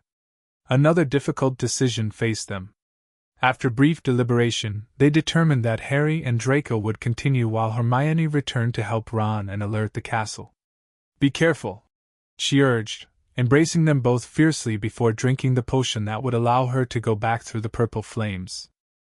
Harry and Draco shared the forward-facing potion, the strange icy sensation flooding their bodies as they stepped through the black flames together. The chamber beyond held just one object, a magnificent mirror in an ornate gold frame, inscribed with the words, Eris stra eroit ube cafroit on wosi. Before it stood Professor Quirrell, without his turban, revealing a terrible sight on the back of his head, another face, chalk-white with glaring red eyes and slits for nostrils. Potter, whispered the face, Voldemort's face. And the young Malfoy heir. How unexpected. Black, Draco corrected automatically, his wand raised despite the tremor in his hand. My name is Black. Ah yes, Voldemort's high, cold voice continued. Your traitorous mother's choice. A disappointment to your bloodline. A source of pride, actually, Draco replied with remarkable steadiness. Harry stepped forward, positioning himself slightly ahead of his brother. You won't get the stone. Brave like your father, Voldemort observed. Equally foolish. Quirrell has been unable to retrieve it from this infuriating mirror. Perhaps you could assist us, Potter? Come, look into the mirror and tell me what you see. Harry approached cautiously, Draco moving with him, maintaining protective formation as they practiced. In the mirror, Harry saw himself holding a blood-red stone, which his reflection then slipped into his pocket. Simultaneously, he felt the real stone's weight materialize against his leg. Well? Voldemort demanded. What do you see? I see myself shaking hands with Dumbledore. Harry lied. I've won the House Cup. He lies. Voldemort shrieked. The boy has it. Seize him. Quirrell lunged forward, but Draco was faster, casting a shield charm between Harry and the possessed professor. The momentary protection allowed Harry to scramble backward, but Quirrell broke through, fingers closing around Harry's wrist. Immediately, searing pain shot through Harry's scar, but something else happened too. Quirrell howled in agony, releasing Harry and staring at his blistering fingers. His skin! Draco gasped. Your touch burns him. Understanding flashed between the brothers. Harry lunged forward deliberately, pressing his hands against Quirrell's face while Draco aimed hexes at Voldemort's exposed visage on the back of Quirrell's head. The combined assault proved effective. Quirrell couldn't touch Harry without suffering excruciating pain, while Voldemort screamed in rage. Kill them, you fool! Kill them! But Quirrell was weakening, his body literally crumbling under Harry's touch. As the professor collapsed, a wraith-like form tore itself free, Voldemort's spirit, untethered from its host. The spectral form lunged at the boys with a terrible shriek. The last thing Harry remembered was Draco falling beside him, both of them overwhelmed by the dark presence passing through their bodies, and then darkness claiming his consciousness. Harry awakened in the hospital wing 3 days later, Draco in the adjacent bed, already sitting up and reading. Sunlight streamed through the high windows, giving the space a peaceful atmosphere that seemed impossible after what they'd experienced. He lives, Draco drawled, though relief shone clearly in his eyes. About time, too. Madame Pomfrey was getting worried. The stone, Harry began hoarsely. Safe, Draco assured him. Dumbledore arrived moments after we lost consciousness. Perfect timing, as usual. Ron and Hermione? Fine. They've been visiting daily, driving Pomfrey mad with their hovering. Our mothers, too, they're speaking with Dumbledore now. That news brought Harry fully alert. Our mothers are here? At Hogwarts? Draco's smile turned mischievous. They arrived within hours of the incident. Apparently, Mother threatened several ministry officials to secure immediate portkey clearance. They've been quite vocal with Dumbledore about the school's security arrangements. The hospital wing doors opened before Harry could respond, admitting Lily and Narcissa themselves, followed by Dumbledore, whose long beard couldn't quite hide his weary expression. Harry! Lily rushed to his bedside, gathering him in a careful embrace. Thank Merlin you're awake. We've been monitoring your condition closely, Narcissa added, one hand resting on Draco's shoulder, while the other brushed Harry's hair from his forehead with uncharacteristic tenderness. You both displayed remarkable courage and skill. Indeed, Dumbledore agreed, approaching the foot of Harry's bed. Few grown wizards could have accomplished what you four managed. Though perhaps, he added with a significant glance at Lily and Narcissa, we might have avoided the necessity with better communication. To put it mildly, Narcissa replied coolly. Once Harry was properly situated with pillows and water, Dumbledore explained what had happened, how Quirrell had been possessed by Voldemort during his travels the previous summer, how the Mirror of Erised had been enchanted to release the stone only to someone who wanted to find it but not use it, and how Harry's mother's protection had prevented Quirrell from touching him without suffering devastating consequences. The stone itself has been destroyed, Dumbledore concluded. Nicholas and Perenelle Flammel have enough elixir stored to set their affairs in order, then they will embrace the next great adventure. And Voldemort? Harry asked quietly. Gone for now, Dumbledore replied. But not forever, I fear. He remains out there, less than spirit, less than the meanest ghost, but alive in his way, seeking another body to share. Which is why, Lily interjected firmly, we will be implementing additional security measures for all 3 children going forward. 4. Harry corrected automatically. Ron's part of this too now. A small smile touched Narcissa's lips. Indeed. The Weasleys have already been consulted regarding suitable arrangements. The conversation continued, covering the aftermath of their adventure, house points awarded for their bravery, enough to secure Gryffindor the House Cup, Ron and Hermione's full recovery, and the school's controlled narrative about the incident to prevent panic. Later, after Dumbledore departed and Madame Pomfrey retreated to her office, the family had a more private conversation. You should have contacted us immediately when you confirmed the stone's presence, Narcissa admonished, though her tone lacked real anger. Our emergency protocols exist for precisely these situations. Everything happened so quickly, Draco explained. When we realized Quirrell was making his move, there wasn't time. We understand, Lily assured them, squeezing Harry's hand. But this experience has made something clear. We need better contingency plans for your time at Hogwarts. Indeed, Narcissa agreed. Particularly given certain developments we've been monitoring. Something in her tone caught both boys' attention. What developments? Harry asked cautiously. The mothers exchanged one of their significant looks before Lily nodded slightly. Lucius has been active again politically, Narcissa revealed. Making unusual connections, reclaiming old alliances from the war years. You think he knows about the Voldemort connection? Draco asked, tension evident in his voice. Not specifically, Narcissa replied. But he senses something shifting. The old networks are stirring, subtle movements that most wouldn't notice. Which means, Lily continued, that we need to prepare you for the possibility of more direct confrontation in the future. Not just with Voldemort, but potentially with those who served him. Including my father, Draco stated flatly. Yes, Narcissa confirmed, meeting her son's eyes directly. Which brings us to a necessary conversation I've delayed too long.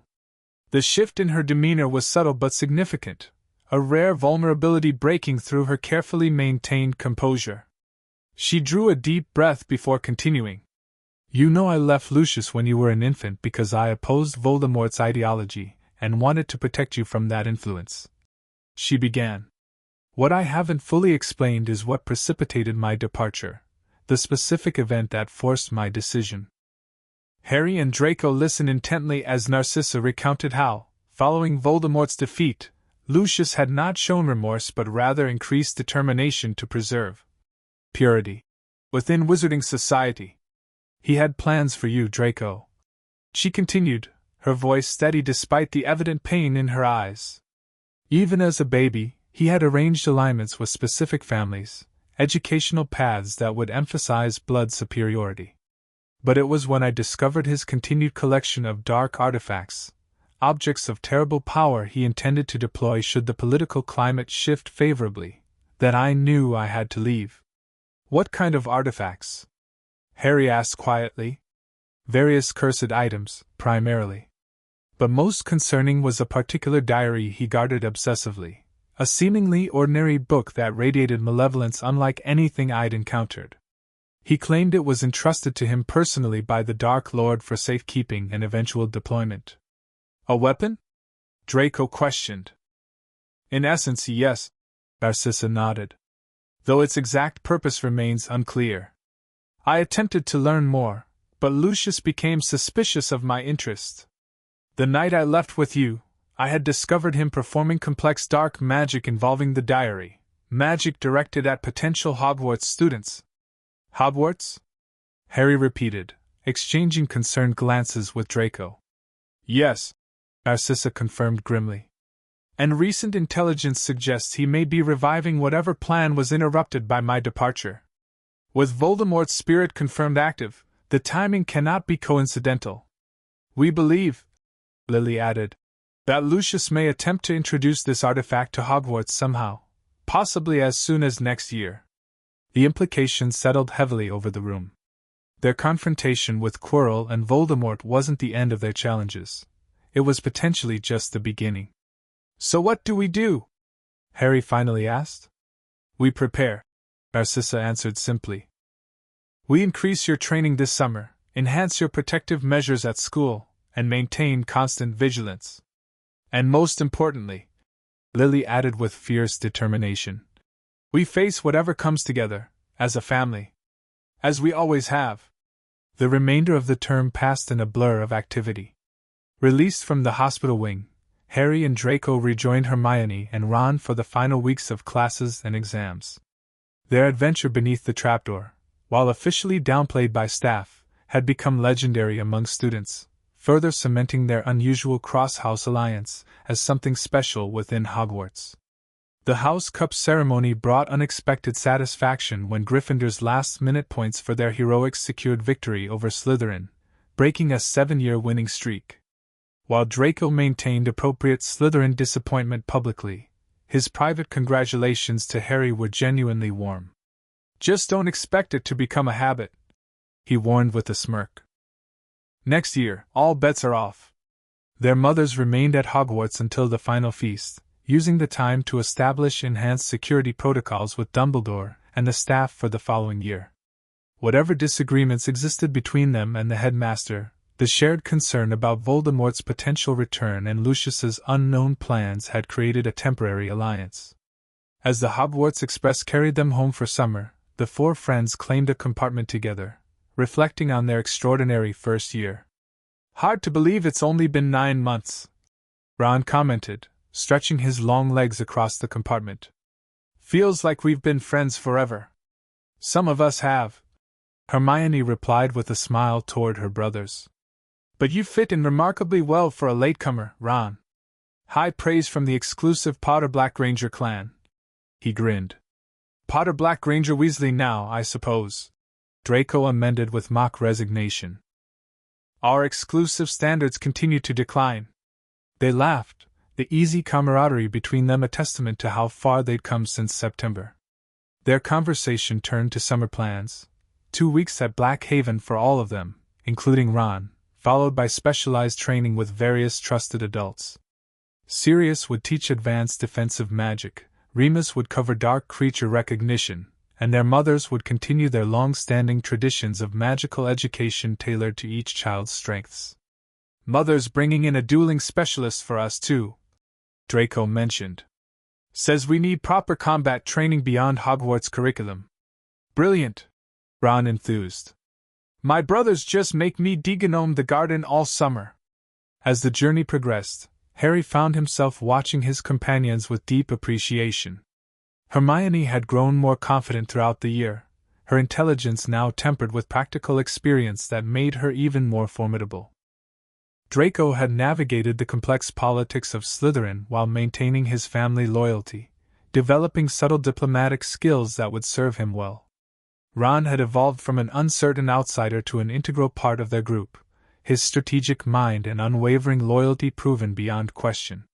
And he himself had changed too, discovering new abilities, confronting Voldemort directly, and gaining a clearer understanding of the challenges that likely awaited him. The prophecy his mother had finally explained after the stone incident hung over his future like a shadow, yet somehow felt less intimidating when shared with his family. The landscape outside shifted from Scottish Highlands to English countryside as Harry contemplated what lay ahead. Lucius Malfoy's mysterious diary, Voldemort's continued existence, and the inevitable complications of growing up as the boy who lived all presented challenges for their second year at Hogwarts. Yet, as he looked around the compartment at his siblings and best friend, Harry felt an unexpected sense of confidence. Whatever came next, whatever Voldemort or his followers planned, they would face it together, drawing strength from the unusual family bonds that had sustained them thus far. "What are you thinking about?" Hermione asked, noticing his contemplative expression. "Just that I'm lucky," Harry replied honestly. "To have all of you. Getting sentimental on us, Potter?" Draco drawled, though his eyes reflected similar feelings. "It's been that kind of year." Harry shrugged unapologetically. Ron nodded in understanding. "Makes you wonder what next year will bring." "More danger, probably," Hermione sighed. "More mysteries to solve. More rules to break," Draco added with a mischievous glint. "More chances to stand together," Harry concluded. As the train continued its journey toward London, toward home and family and whatever adventures awaited them next, the four friends shared knowing smiles, united by the bonds they'd forged in the face of extraordinary circumstances. Their first year had tested them in ways none could have anticipated, yet they'd emerged stronger, more closely connected than ever. The unusual family that began with two unlikely mothers had expanded to include Ron, creating a circle of loyalty and love that transcended traditional boundaries. Whatever challenges the future held, whatever dark forces gathered on the horizon, they would face them not as separate individuals from different houses, but as a unified force bound by something more powerful than magic itself, the family they had chosen. The end. Thank you for watching this video. Please be sure to subscribe to our channel and like this video.